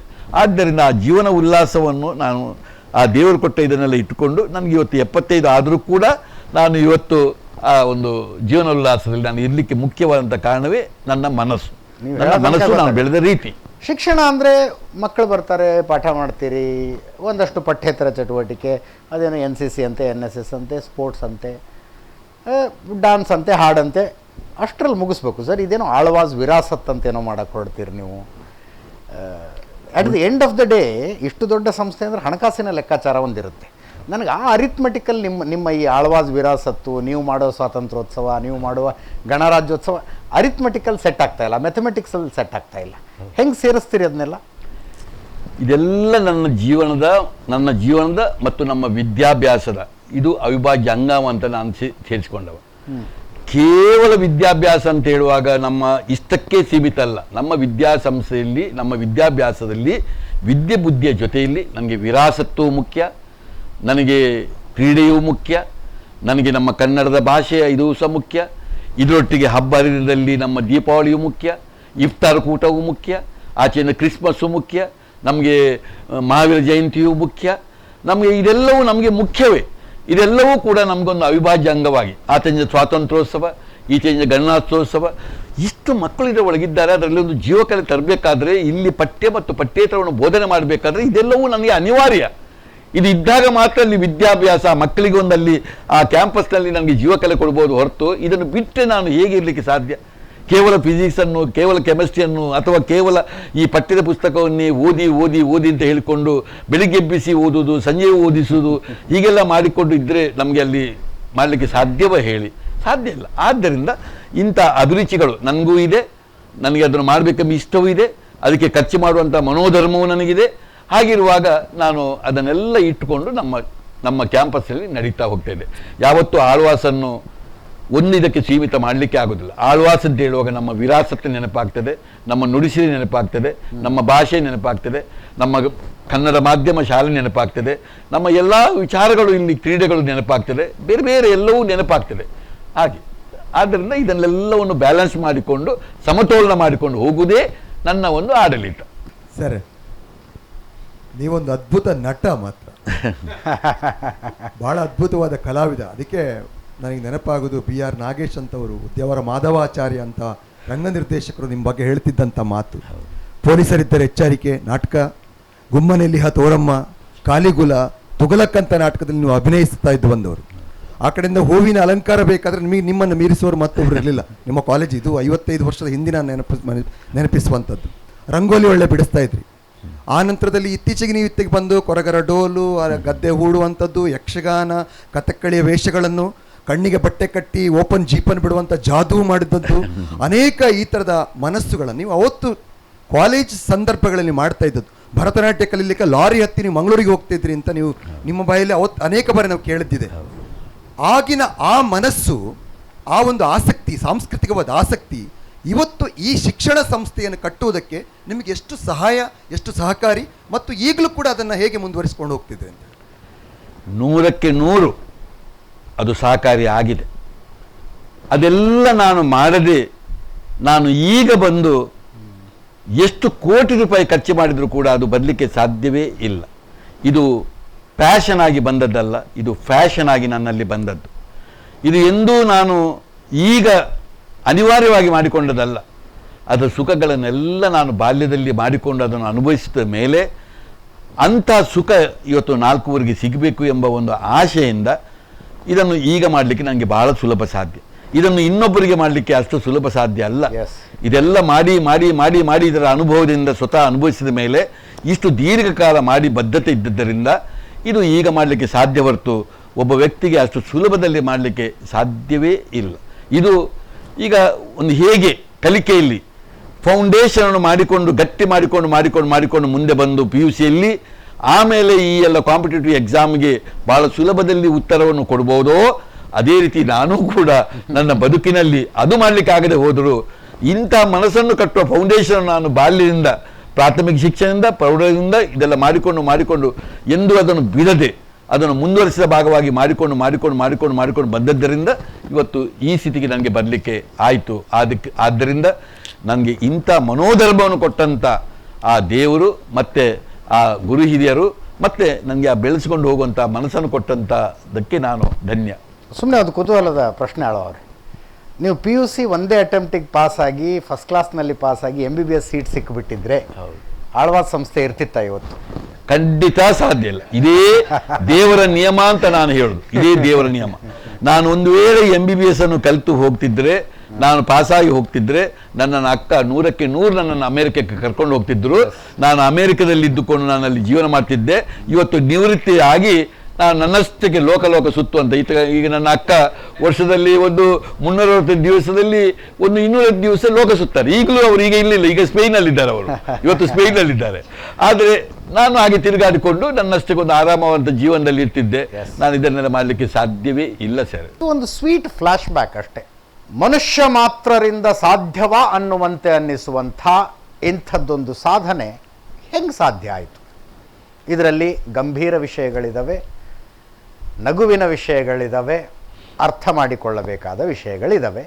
ಅವ್ರನ್ನ ಪ್ರಶ್ನಿಸೋದಕ್ಕೆ ಕೆಲವರು ಬಂದಿದ್ದೀರಿ. ಇನ್ನೊಂದಷ್ಟು ಪ್ರಶ್ನೆ ತಗೋಣ. ಎಸ್ ಸರ್, ನಮಗೆ ಸಾಮಾನ್ಯವಾಗಿ ಸಾಹಿತ್ಯ ಕ್ಷೇತ್ರದಲ್ಲಿರುವವರಿಗೆ, ಸಾಂಸ್ಕೃತಿಕ ಕ್ಷೇತ್ರದವರಿಗೆ ಆಳ್ವಾಸ್ ಅಂದ ತಕ್ಷಣ ಪಕ್ಕನ ನೆನಪಾಗುವ ಸಂಗತಿಗಳು ನಮ್ಮ ಆಳ್ವಾಸ್ ವಿರಾಸತ್, ಆಳ್ವಾಸ್ ನುಡಿಸಿರಿ, ಇದು ಈ ಬೃಹತ್ತಾದ ಕಾರ್ಯಕ್ರಮಗಳು. ಇವತ್ತು ನಮ್ಮ ಇಡೀ ಕರ್ನಾಟಕದ ಮತ್ತು ಕೆಲವು ಭಾರತದ ಕೆಲವು ಪ್ರದೇಶಗಳಿಗೂ ಕೂಡ ಇಲ್ಲಿನ ಸಾಂಸ್ಕೃತಿಕ ಮತ್ತು ಇಲ್ಲಿನ ಸಂಘಟನಾತ್ಮಕವಾದಂಥ ವಿಷಯಗಳು ವಿಸ್ತರಿತಗೊಂಡಿವೆ. ಇದು ಯಾರನ್ನೇ ಕಿಂಡಲ್ ಮಾಡೋದಕ್ಕಂತಲ್ಲ, ಸರ್ಕಾರಗಳಿಗೂ ಕೂಡ ಹಂಗೆ ಮಾಡೋದಕ್ಕಾಗೋದಿಲ್ಲ. ಅನೇಕ ಜನ ನೋಡೋದು ಸರ್ಕಾರಗಳಿಗೂ ಮಾಡೋಕ್ಕಾಗೋದಿಲ್ಲ ಅದನ್ನ. ಸಮಯ ಪಾಲನೆ ಇರ್ಬೋದು, ಸಂಘಟನೆಯ ಸೌಂದರ್ಯದ ಕಲ್ಪನೆ ಇರ್ಬೋದು, ಅಥವಾ ಜನರನ್ನು ಅಗಾಧವಾಗಿ ಸೇರಿಸಿದ ಜನರನ್ನು ಅಷ್ಟು ನಿಯತ್ತಿನಿಂದ ಅಷ್ಟು ಯಾವ ಸಮಸ್ಯೆ ಇಲ್ಲದ ಹಾಗೆ ಅದನ್ನು ನಿಭಾಯಿಸುವ ಕ್ರಮ ಇರ್ಬೋದು. ಒಬ್ಬನೇ ಒಬ್ಬ ಪೊಲೀಸ್ ಇಲ್ಲದೆ ಎಸ್, ಇಷ್ಟು ಸಾವಿರ ಜನ ಬಂದಾಗಲೂ ಕೂಡ ಒಂದೇ ಒಂದು ಪೊಲೀಸ್ ನಿಲ್ಲದೆ ಇಡೀ ಸಂಘಟನಾತ್ಮಕವಾದಂಥ ಒಂದು ಸೌಂದರ್ಯ ಇದೆಯಲ್ಲ, ಇದೆಲ್ಲ ಹೇಗೆ ಸಾಧ್ಯ ಆಯ್ತು ಸರ್? ಅದರ ಹಿಂದಿನ ಅನುಭವಗಳನ್ನೆಲ್ಲ ಸ್ವಲ್ಪ ಹಂಚಿಕೊಳ್ಬೋದಾ? ಈಗ ಒಂದು ವಿರಾಸತ್ ಎಂಬುದು ಭಾಳ ಪ್ರಮುಖವಾಗಿ ಮೂಡಿಬಂದದ್ದೇ ಏನು ಕೇಳಿದರೆ, ನಾನೊಬ್ಬ ಕಲಾವಿದ ಆಗಿದ್ದುಕೊಂಡು 1,000ಕ್ಕೂ ಮಿಕ್ಕಿದಂಥ ಕಾರ್ಯಕ್ರಮವನ್ನು ನಾನು ದೇಶ ವಿದೇಶದಲ್ಲಿ ಕೊಟ್ಟ ಮೇಲೆ ಅದರ ಒಬ್ಬ ಕಲಾವಿದನಾಗಿ ಮತ್ತು ಅಲ್ಲಿದ್ದಂಥ ಪ್ರೇಕ್ಷಕರ ಒಂದು ಸ್ಪಂದನೆಯನ್ನು ನೋಡಿಕೊಂಡು ಅದರ ಸುಖವನ್ನು ಪಡೆದಿದ್ದೇನೆ. ಅದು ಈಗಾಗಲೇ ಜೀವನ್ ರಾಮ್ರವರು ಹೇಳಿದಾಗೆ ಬೇರೆ ಬೇರೆ ರಂಗ ಚಟುವಟಿಕೆಗಳಲ್ಲಿ ನಾನು ಮಾಡಿಕೊಂಡಿದ್ದೇನೆ. ಇಂಥವುಗಳನ್ನು ನಾನು ವಿದ್ಯಾಸಂಸ್ಥೆ ಕಟ್ಟುವಾಗ ಇದನ್ನೂ ಕೂಡ ಮಕ್ಕಳ ಹತ್ರ ಮಾಡಬೇಕು ಅಂತ ನನಗೊಂದು ಭಾಳ ದೊಡ್ಡ ಆಸೆ. ಈ ದೃಷ್ಟಿಯಲ್ಲಿ ನಮ್ಮ ಮಕ್ಕಳಿಗೆ ಅದರ ಬಗ್ಗೆ ಆಸಕ್ತಿ ತೋರಲಿಕ್ಕಾಗಿ ಅದರ ಬಗ್ಗೆ ಆಸಕ್ತಿ ಇದ್ದಂಥ ಮಕ್ಕಳನ್ನು ಸ್ವಲ್ಪ ದತ್ತು ಸ್ವೀಕಾರ ಮಾಡಿಕೊಂಡು ಅವ್ರನ್ನಲ್ಲಿ ಇಟ್ಟುಕೊಂಡು ಅವರಿಗೆ ಸರಿಯಾದ ಟ್ರೈನಿಂಗನ್ನು ಕೊಟ್ಟುಕೊಂಡು ಅವರನ್ನು ಕಲಾವಿದರನ್ನಾಗಿ ಮಾಡುವ ಜೊತೆಯಲ್ಲಿ ನಾಳೆ ಅವರು ಊರೂರು ಸುತ್ತಿಕೊಂಡು ಆ ಕಲೆಯನ್ನು ಪ್ರದರ್ಶಿಸಿ ಅಲ್ಲಿ ಒಂದು ಸೌಂದರ್ಯ ಪ್ರಜ್ಞೆ ಇರುವಂಥ ಪ್ರೇಕ್ಷಕರನ್ನು ಸೃಷ್ಟಿ ಮಾಡುವಲ್ಲಿ ಅವರ ಪಾತ್ರವನ್ನು ಮಾಡಿಕೊಂಡು ಹೋದೆವು. ಹೀಗೆ ಆಳ್ವಾಸ್ ವಿರಾಸತ್ ಎಂಬುದು ಸಿಬಿಕ್ ವಿರಾಸತ್ತಿಂದ ಪ್ರಾರಂಭ ಆಗಿ ಮತ್ತೆ ಅದು ಆಳ್ವಾಸ್ ವಿರಾಸತ್ತಾಗಿ ಬೆಳೀತಾ ಹೋಯಿತು. ಒಂದು ಹಂತದಲ್ಲಿ 100-200 ಜನ ಇದ್ದಂಥ ಪ್ರೇಕ್ಷಕರಲ್ಲಿ ಮತ್ತೆ ಅದು 50,000 1 ಲಕ್ಷದಷ್ಟು ಜನಗಳಿಗೆ ಹೋಗುವಂಥ ಆಳ್ವಾಸ್ ವಿರಾಸತ್ ಆಗಿ ಸುಮಾರು 30 ವಿರಾಸತ್ಗಳನ್ನು ಮಾಡಿ ಹೋಯಿತು.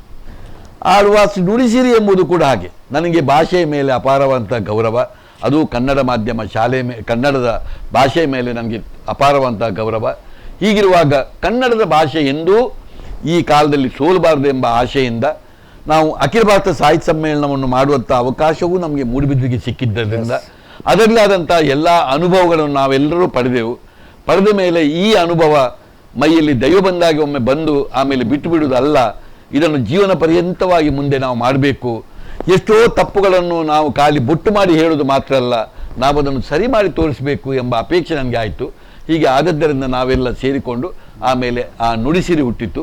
ಒಂದು 18 ನುಡಿಸಿರಿ ದಾಟಿ ಹೋಯಿತು. ಇದೆಲ್ಲಕ್ಕೂ ಮುಖ್ಯ ಕಾರಣ ನನಗೆ ಭಾಷೆಯ ಮೇಲೆ ನಮ್ಮ ಸಾಂಸ್ಕೃತಿಕ ಚಾಲ ಮೇಲೆ ಇದ್ದಂಥ ಅಪಾರ ಗೌರವ ಮತ್ತು ಬದ್ಧತೆ. ಅದನ್ನು ಮಾಡುವಾಗ ಅದರ ಮುಖಾಂತರ 100 ಸಂದೇಶ ಹೋಗಬೇಕೆಂಬ ಆಶೆಯಿಂದಲೇ ಇದನ್ನೆಲ್ಲ ಇಷ್ಟು ಅಚ್ಚುಕಟ್ಟದಿಂದ ಮಾಡಲಿಕ್ಕೆ ನನ್ನಿಂದ ಒಬ್ಬನಿಂದಲ್ಲ, ನನ್ನಂಥ ಸಮಾನ ಮನಸ್ಕರು ನಾವೆಲ್ಲ ಸೇರಿಕೊಂಡು ಇದನ್ನು ಮಾಡಲಿಕ್ಕೆ ಸಾಧ್ಯವಾಯಿತು. ಅದೇನೋ ಮಕ್ಕಳನ್ನು ದತ್ತು ಪಡೆಯೋದು ಅಂದ್ರಲ್ಲ, ಏನದು? ಮಕ್ಕಳನ್ನು ದತ್ತು ಸ್ವೀಕಾರ ಅಂತ ಹೇಳಿದರೆ ನಮ್ಮ ವಿದ್ಯಾಸಂಸ್ಥೆಯಲ್ಲಿ ನಾನು ಮುಖ್ಯವಾಗಿ ಒಂದು 4-5 ವಿಧದ ದತ್ತು ಸ್ವೀಕಾರವನ್ನು ಇಟ್ಟುಕೊಂಡಿದ್ದೇವೆ. ಒಂದು ಬಹಳ ಮುಖ್ಯವಾಗಿರುವ ಕಲಿಕೆಯಲ್ಲಿ ಅತ್ಯುತ್ತಮವಂಥ ಸಾಧನೆ ಮಾಡಿದಂಥ ವಿದ್ಯಾರ್ಥಿಗಳಿಗೆ ಒಂದು ವೇಳೆ ಆಳ್ವಾಸಿಗೆ ಸೇರಬೇಕಾದರೆ ಅವರ ಮಾರ್ಕಿಗೆ ಅನುಗುಣವಾಗಿ ನಾನು ಭಾಳಷ್ಟು ಅವರಿಗೆ ಉಚಿತ 0 ಫೀಸಿಂದ ಹಿಡಿದು ಅವರ ಮಾರ್ಕಿಗೆ ಅನುಗುಣವಾಗಿ ಬೇರೆ ಬೇರೆ ರೀತಿಯ ಸವಲತ್ತುಗಳನ್ನು ಕೊಟ್ಟುಕೊಂಡು ಬರುವಂಥ ಒಂದು ಕ್ರಿಯೆ. ಇದು ಪ್ರಾರಂಭದಿಂದ ಇವತ್ತಿನವರೆಗೂ ನಿರಂತರ ನಡೀತಾ ಇದೆ, ಹೆಚ್ಚೆಚ್ಚು ಆಗ್ತಾ ಹೋಗ್ತಾ ಇದೆ. ಎರಡನೇ ನಮ್ಮ ದತ್ತು ಸ್ವೀಕಾರ ಯೋಜನೆ ಏನು ಕೇಳಿದರೆ ಕ್ರೀಡೆಗೆ ಸಂಬಂಧಪಟ್ಟದ್ದು. ಕ್ರೀಡೆಯಲ್ಲಿ ಯಾರು ಅದ್ಭುತವಂತ ಸಾಧನೆ ಮಾಡುವವರಿದ್ದಾರೆ ಅಂಥ ಮಕ್ಕಳನ್ನು ಗಮನಿಸಿಕೊಂಡು ಪ್ರಾಥಮಿಕ ಶಿಕ್ಷಣ, ಪ್ರೌಢ, ಪದವಿ ಪೂರ್ವ, ಪದವಿ ಶಿಕ್ಷಣಗಳಲ್ಲಿ ಅವರನ್ನು ದತ್ತು ಸ್ವೀಕಾರ ಮಾಡಿಕೊಂಡು ಉಚಿತ ಶಿಕ್ಷಣವನ್ನು ಕೊಟ್ಟುಕೊಂಡು ಅವರಿಗೆ ಊಟೋಪಚಾರ ಟ್ರೈನಿಂಗ್ಗಳನ್ನೆಲ್ಲ ಕೊಟ್ಟುಕೊಂಡು ಅವರನ್ನು ಟ್ರೈನ್ ಮಾಡಿಕೊಂಡು ಜಿಲ್ಲೆ, ರಾಜ್ಯ, ದೇಶ, ಅಂತಾರಾಷ್ಟ್ರೀಯ ಮಟ್ಟಕ್ಕೆ ಕೊಂಡೋಗೋದು, ಒಲಿಂಪಿಕ್ನವರಿಗೆ ಕೊಂಡೋಗುವಂಥ ಕೆಲಸ. ಅಂಥ ಒಂದು 673 ಮಕ್ಕಳು ಈಗ ನಮ್ಮ ವಿದ್ಯಾಸಂಸ್ಥೆಯಲ್ಲಿ ಈಗ ಪ್ರಸ್ತುತ ಕಲಿತಾ ಇದ್ದಾರೆ. ಇದರೊಟ್ಟಿಗೆ ಸಾಂಸ್ಕೃತಿಕ ನಾನು ಹೇಳಿದ ಯಾರಿಗೆ ಶಾಸ್ತ್ರೀಯ ಮತ್ತು ಜಾನಪದದ ಕಲೆಯ ಮೇಲೆ ಇಷ್ಟ ಇದೆ ಅವರಿಗೆ ಅಂಥ ಮಕ್ಕಳನ್ನು ನಾವು ದತ್ತು ಸ್ವೀಕಾರ ಮಾಡಿಕೊಂಡು ಅವರಿಗೆ ಸರಿಯಾದ ಟ್ರೈನಿಂಗ್ ಕೊಟ್ಟು ಆ ಕಲೆಯನ್ನು ಮತ್ತಷ್ಟು ಪ್ರಜ್ವಲಗೊಳಿಸಿ ಇನ್ನು ಅವರ ಮುಖಾಂತರ 4 ಊರಿಗೆ ಹೋಗಿ ಪ್ರದರ್ಶನ ಕೊಟ್ಟು ಈ ಕಲೆಯನ್ನು ಕೂಡ ಒಂದು ಉನ್ನತೀಕರಣ ಮಾಡುವಲ್ಲಿ ಸಾಧಾರಣ ಒಂದು 500 ಮಕ್ಕಳು ನಮ್ಮ ವಿದ್ಯಾಸಂಸ್ಥೆಯಲ್ಲಿ ಈಗ ಅಂಥ ದತ್ತು ಸ್ವೀಕಾರದ ಮಕ್ಕಳಿದ್ದಾರೆ. ಉಚಿತ ಶಿಕ್ಷಣವನ್ನು ಇಟ್ಟುಕೊಂಡು ಅವರಿಗೆ ಊಟೋಪಚಾರ ಉಳ್ಕೊಳ್ಳುವ ವ್ಯವಸ್ಥೆಯನ್ನೆಲ್ಲ ಕೊಟ್ಟುಕೊಂಡು ಟ್ರೈನಿಂಗ್ ಕೊಟ್ಟು ಅವರಿದ್ದಾರೆ. ಇನ್ನು ಅಂಗ ನ್ಯೂನತೆ ಇದ್ದಂಥ ಒಂದು ಮಕ್ಕಳು, ನಿಮ್ಗೆ ಗೊತ್ತಿದೆ ನಮ್ಮ ದೇಶದಲ್ಲಿ 4% ಜನಗಳು ಇಂಥವ್ರು ಇರ್ತಾರೆ. ಇಂಥ ಮಕ್ಕಳನ್ನು ಬಿಡಬಾರ್ದು ನಾವು. ಅಂಥ ಮಕ್ಕಳನ್ನು ಕೂಡ ಈಗ 100ಕ್ಕೆ 100 ಕಣ್ಣೇ ಕಾಣದವರು ಅಥವಾ ಬೇರೆ ಬೇರೆ ರೀತಿಯ ಪರ್ಸೆಂಟೇಜ್ನಲ್ಲಿ ಅಂಗ ನ್ಯೂನತೆ ಇದ್ದವರನ್ನು ಇಂಥವ್ರು ನಾವು ತೆಗೆದುಕೊಂಡು ಅವರಿಗೆ ಉಚಿತ ಶಿಕ್ಷಣವನ್ನು ಕೊಟ್ಟುಕೊಂಡು ಅವರನ್ನು ಮುಖ್ಯವಾಹಿನಿಗೆ ಹೋಗುವಂಥ ಕೆಲಸ ನಾವು ಆಗ್ತೇವೆ. ಕನ್ನಡ ಮಾಧ್ಯಮ ಶಾಲೆ ಅಂತೂ ನಮ್ಮದು ಸಂಪೂರ್ಣ 100ಕ್ಕೆ 100 ಉಚಿತವಾಗಿ ಇರುವಂಥ ವಸತಿ ಶಾಲೆ. ಇದು ಬಹಳ ಮುಖ್ಯ, ವಸತಿ ಶಾಲೆ. ಇದರಲ್ಲಿರುವ ಮಕ್ಕಳೆಲ್ಲರೂ ವಸತಿಯಲ್ಲಿ. ಈಗ 1100ರಷ್ಟು ಮಕ್ಕಳು ಈಗ ಇದ್ದಾರೆ. ಇದರಲ್ಲಿ 1100 ಮಕ್ಕಳು ಕೂಡ ವಸತಿ ನಿಲಯದಲ್ಲಿರುವಂಥ ಮಕ್ಕಳು. ಇಂಥ ಒಂದು ವರ್ಗ. ಇಷ್ಟೊತ್ತನ ನಿಮಗೆ ಪ್ರಶ್ನೆ ಕೇಳೋಣ, ಈ ಕಡೆ ಒಂದು ಪ್ರಶ್ನೆ ಕೇಳೋದಿದೆ. ಲೆಫ್ಟ್ ರೈಟ್ ಸೆಂಟರ್ನಲ್ಲಿ ಯಾರೋ 2-3 ಜನ ನಾನ್ಸೆನ್ಸ್ ಮಾತಾಡಿದ್ರೆ ತಡ್ಕೊಳಕ್ಕಾಗೋದಿಲ್ಲ ನಮಗೆ. ಇವರು 22,000 ಮಕ್ಕಳು, 4,500 ಸ್ಟಾಫು, ಏನೋ ಒಂದು ಅಧ್ವಾನ ಆಗ್ಬೋದು. ಸಿಟ್ಟಿಗೆದ್ದು ಬೈದಿದ್ದೆ ಅವಾಗ, ಕೂಗಾಡಿದ್ದು ಮೋಹನ್ ಆಳ್ವಾರ್ ಸಿಟ್ಟು. ಯಾರು ಹೇಳಿ ಒಬ್ರು? ಸರ್ ನಾನು ಹೇಳ್ತೀನಿ ಸರ್. ಹಾಂ, ನಾನು ಜಾವಗಲ್ ಪ್ರಸನ್ನ ಕುಮಾರ್. ಮೋಹನ್ ಆಳ್ವಾರ್ಗೆ ಸಿಟ್ಟು. ಮೋಹನ್ ಆಳ್ವ ಅವ್ರ ಸಿಟ್ಟು ಬರ್ತಕ್ಕಂಥದ್ದು ಯಾವತ್ತು ನಾವು ಕಾರ್ಯಕ್ರಮವನ್ನು ಮಾಡ್ತಕ್ಕಂಥ ಸಂದರ್ಭದಲ್ಲಿ ಯಾವಾಗ ಸಮಯ ಪಾಲನೆಯನ್ನ ಮಾಡೋದಿಲ್ವೋ, ಓಕೆ, ಸಮಯ ಪಾಲನೆಯ ಮೀರಿ ಆ ಕಾರ್ಯಕ್ರಮ, ಹಾಗೆ ಶಿಸ್ತನ್ನ ಮೀರಿ ಆ ಕಾರ್ಯಕ್ರಮ ನಡೆದ್ರೆ ಆ ಕಾರ್ಯಕ್ರಮದ ನಂತರದಲ್ಲಿ ಆಗ್ತಕ್ಕಂಥ ಒಂದು ವಿಕೋಪನೆ ಬೇರೆ ಸರ್. ನಾನು ಕೂಡ ಅನುಭವಿಸಿದ್ದೀನಿ. ನಾನು ಒಬ್ಬ ಸಂಘಟಕನಾಗಿ ಅವರಿಂದ ಪಾಠ ಕಲ್ತಿದ್ದೀನಿ, ಆಮೇಲೆ ಆ ಶಿಸ್ತನ್ನ ಕಲ್ತಿದ್ದೀನಿ, ಶ್ರದ್ಧೆಯನ್ನ ಕಲ್ತಿದ್ದೀನಿ. ಅವರ ಕೋಪ ಬರ್ತಕ್ಕಂಥದ್ದು ಕಾರ್ಯಕ್ರಮ ಅಚ್ಚುಕಟ್ಟಾಗಿ ನಡೀಬೇಕು. ಅವ್ರು ಏನು ಅನ್ಕೊಂಡಿರ್ತಾರೆ ಅಷ್ಟು ಸಮಯದಲ್ಲೇ ಮುಗಿಬೇಕು ಸರ್. ಸ್ಟಾಫನ್ನು ಇಟ್ಕೊಂಡು ಅವರು ಕೋಪ ಮಾಡಿದ್ರೆ ದಿವಸದ 24 ಗಂಟೆಗೂ ಕೋಪದಲ್ಲೇ ಇರಬೇಕಾಗ್ತದೆ. ಅಷ್ಟು ಅಷ್ಟು ಇದೆ. ಬಟ್ ಒಂದು ವಿಶೇಷ ಏನಂತ ಹೇಳಿದ್ರೆ, ಕೋಪ ಮಾಡಿದ ಮರುಕ್ಷಣ ಅವ್ರು ನಾರ್ಮಲ್ ಆಗಿ ಬಿಡ್ತಾರೆ, ಇಮ್ಮಿಡಿಯೇಟ್. ಈಗ ಕೋಪ ಮಾಡಿ ಏನಾದರೂ ಒಂದು ಬೈದ್ರೆ ನೆಕ್ಸ್ಟ್ ಮಿನಿಟಿಗೆ ಅವರು ನಾರ್ಮಲ್ ಆಗಿರ್ತಾರೆ. ಅದು ಅವ್ರದ್ದೊಂದು ವಿಶೇಷ. ಇಲ್ಲದೆ ಹೋದ್ರೆ 75ನೇ ವಯಸ್ಸಿನಲ್ಲಿ ಅವರು ಅದೇ ಇಲ್ಲ ಸರ್, ಒಂದು ನಾರ್ಮಲ್ ಅಂತ ಹೇಳಿದ್ರು. ನಾರ್ಮಲ್ ಜೊತೆಗೆ ಯಾರನ್ನಾರು ದೇಶದ್ದು ಅಂದ್ರೆ ಬೈದ್ರೆ ಅವತ್ತು ರಾತ್ರಿ ಅವ್ರು ನಿದ್ದೆನೆ ಮಾಡಲ್ಲ ಸರ್. ಒಂದ್ ರೀತಿ ಬಹಳ ಬೇಸರ ಮಾಡ್ಕೊಂಡು ಹಿಂಗೆ ಬೈದ್ಬಿಟ್ನಲ್ಲ ಅಂತಕ್ಕಂಥ ಪಶ್ಚಾತ್ತಾಪ ಮಾಡ್ಕೊಂಡು ಮತ್ತೆ ಬೆಳಗ್ಗೆ ಬಂದು ಅವ್ರು ಮಾತಾಡಿಸ್ತಾರೆ ಸರ್. ಅವರು ತುಂಬಾ ಇಷ್ಟಪಡದಿರುವಂತ ಒಂದು ವಿಷಯ ಹೇಳಿದ್ರೆ ನೆಗೆಟಿವ್ ಥಿಂಕಿಂಗ್. ನೆಗೆಟಿವ್ ಥಿಂಕಿಂಗ್ ಅನ್ನ ಅವ್ರು ಯಾವುದೇ ರೀತಿಯಲ್ಲಿಯೂ ಕೂಡ ಬಯಸುವುದೇ ಇಲ್ಲ. ಅಂದ್ರೆ ಇಂಥದ್ದೊಂದು ಆಗ್ಬೇಕು ಅಂದ್ರೆ ಇದಾಗಲ್ಲ, ಇದು ಹೆಂಗಾಗುತ್ತೆ, ಹಂಗೆಲ್ಲ ಮಾತಾಡಿದ್ರೆ ಇಷ್ಟ ಆಗಲ್ಲ, ಆಗೋದಿಲ್ಲ. ನನ್ನ ಅನುಭವಕ್ಕೆ ಬಂದದ್ದೇನು ಅಂತ ಹೇಳಿದ್ರೆ, ಒಂದು ಸಲ ಇತ್ತೀಚೆಗೆ ನಮ್ಮ ಇಂಗ್ಲಿಷ್ ಮೀಡಿಯಂ ಮಕ್ಕಳಿಗೆ ಕನ್ನಡ ಬರೆಯೋದು ಓದುವುದು ಕಷ್ಟ ಆಗ್ತದೆ. ಒಂದು ಸಲ ಅಡ್ಮಿಷನ್ಗೆ ಬಂದಂಥ ಒಂದು ಹುಡುಗನನ್ನ ಬರೆಸಿದಾಗ ಅವನಿಗೆ ಡಾಕ್ಟರ್ ಮೋಹನ್ ಆಳ್ವ ಅಂತ ಬರೀಲಿಕ್ಕೆ ಹೇಳಿದ್ದು, ಅವನು ಮನ ಅಲ್ಲ ಅಂತ ಬರೆದು ಕೊಟ್ಟ. ಮನ ಅಲ್ಲ ಅಷ್ಟೇ ಬರೆದು ಕೊಟ್ಟಿದ್ದ. ಅದನ್ನ ನಾನು ಅವರ ಕೈಲಿ ತೆಗೆದುಕೊಂಡು ಹೋಗಿ ಕೇಳಿದ್ದೆ, ನಾನು ಕನ್ನಡ ಉಪನ್ಯಾಸಕ್ಕೆ, ಸರ್ ಮೋಹನ್ ಆಳ್ವ ಬರೀಲಿಕ್ಕೆ ಬರಲ್ಲ, ಸಾಮಾನ್ಯವಾಗಿ ನಾವು ಅದು ಪ್ರಥಮ PUCಗೆ ಸೇರುದು. First PUC. ಹೌದು, ನಾವು ಸಾಮಾನ್ಯವಾಗಿ ಕನ್ನಡ ಟೀಚರ್ಸ್ಗಳು ದುರ್ಯೋಧನ ಅಂತ ಬರೆಸುವಂತ ಕ್ರಮ, ಅದನ್ನ ನೋಡಿ ನಾವು ಗಮನಿಸ್ಕೊಳ್ಳೋದು. ನಾನು ಆ ರೀತಿ ಮನ ಅಲ್ಲ ಬರೆದಿದ್ದಾರೆ ಸರ್, ಇದು ಹೇಗೆ ಅಂತ ಕೇಳಿದಾಗ ಅವ್ರು ಹೇಳಿದ ಮಾತು, ಹೌದು ಬರುವುದಿಲ್ಲ, ಮತ್ತು ನೀವು ನಾವಿರುವುದು ಯಾಕೆ? ಬಾರದ ಮಗುವಿಗೆ ಬರೆಸಿ ನಮ್ಮನ್ನ ನಂಬಿಕೊಂಡು ಬಂದಿರುವಂತ ಇಡೀ ರಾಜ್ಯದ ಅಷ್ಟೂ ಮಂದಿ ಪೋಷಕರಿದ್ದಾರಲ್ಲ, ಅವರಿಗೊಂದು ನಂಬಿಕೆ ಬರೆಸಬೇಕು. ಅವನನ್ನ 2 ವರ್ಷ ಬಿಟ್ಟು ಕಳಿಸುವಾಗ ಸರಿಯಾಗಿ ಬರೆಸಿ ಕಳಿಸ್ಬೇಕು, ಅದು ನಮ್ಮ ಕರ್ತವ್ಯ, ನಮ್ಮ ಜವಾಬ್ದಾರಿ ಅಂತ ಹೇಳಿದ್ರು. ಜಾಣರನ್ನ ಮಾಡಿದ್ರೆ ಅದರಲ್ಲಿ ಏನು ದೊಡ್ಡತನ ಇದೆ? ದಡ್ಡರನ್ನ ಜಾಣರನ್ನಾಗಿಸಿದರೆ ದೊಡ್ಡತನ. ಎಸ್, ಪ್ರಶ್ನೆ ತಗೋಣ ಇನ್ನೊಂದೆರಡು. ನಮಸ್ಕಾರ, ನನ್ನ ಹೆಸರು ಅಶ್ವಿನ್ ಪೆರೇರ ಅಂತ. ಡಾಕ್ಟರ್ ಮೋಹನ್ ಆಳ್ವರವರು ಮೂಡುಬಿದ್ರೆಗೆ ಬೇಕಾದಷ್ಟು, ರಾಜ್ಯಕ್ಕೆ ಬೇಕಾದಷ್ಟು, ದೇಶಕ್ಕೆ ಬೇಕಾದಷ್ಟು ಶಿಕ್ಷಣ ಸಂಸ್ಥೆಗಳನ್ನು ಮೂಡುಬಿದ್ರೆಯಲ್ಲಿ ಕಟ್ಟಿ ಹಾಕಿದ್ದಾರೆ. ವಿಶೇಷವಾಗಿ ಇವಾಗ ಅವರು ಹೇಳಿದರು ಕನ್ನಡ ಮೀಡಿಯಂ ಶಾಲೆ ಬಗ್ಗೆ. 1100 ಮಕ್ಕಳು ಇಲ್ಲಿ ಕಲಿತಾ ಇದ್ದಾರೆ. ಕಳೆದ 10 ವರ್ಷದಿಂದ ಕನ್ನಡ ಮೀಡಿಯಮಲ್ಲಿ 100ಕ್ಕೆ 100% ಫಲಿತಾಂಶ ಬರ್ತಾ ಇದೆ. ನನ್ನ ಪ್ರಶ್ನೆ ಡಾಕ್ಟರ್ ಮೋಹನ್ ಆಳ್ವರಲ್ಲಿ, ತಮಗೆ ಯಾಕೆ ಕನ್ನಡ ಮೀಡಿಯಂ ಶಾಲೆ ಈಗ ಏನು ಮುಚ್ಕೊಳ್ತಾ ಇದೆ ನಮ್ಮ ರಾಜ್ಯದಲ್ಲಿ, ಅದರ ರಾಯಭಾರಿಯಾಗಿ ಮುಂದಿನ ದಿನಗಳಲ್ಲಿ ನಮ್ಮ ಇಡೀ ಕನ್ನಡ ಮೀಡಿಯಂ ಶಾಲೆಗಳ ಒಂದು ಉಸ್ತುವಾರಿಯನ್ನು ತಾವು ತಗೊಳ್ಳುವ ಮನಸ್ಸು ಯಾಕೆ ಮಾಡಬಾರ್ದು ಅನ್ನುವಂಥದ್ದು. ಓಕೆ, ನಾನು ಅದನ್ನೇ ಮುಂದುವರೆದು ಕೇಳ್ತೀನಿ, ಯಾಕೆ ಪೊಲಿಟಿಕ್ಸಿಗೆ ಬರಬಾರ್ದು ನೀವು? ಪೊಲಿಟಿಕ್ಸಿಗೆ ಯಾವ ಪೊಲಿಟಿಷಿಯನ್, ನಾನು ಅಪಾರವಾಗಿ ಗೌರವ ಕೊಡುವಂಥ ಪೊಲಿಟಿಷಿಯನ್ರವರ ಮಾತುಗಳನ್ನು ನಾನು ಓದ್ತಾ ಇದ್ದೇನೆ, ಕೇಳ್ತಾ ಇದ್ದೇನೆ, ಅವ್ರು ಹೇಳೋದನ್ನು ನೋಡಿದ್ದೇನೆ.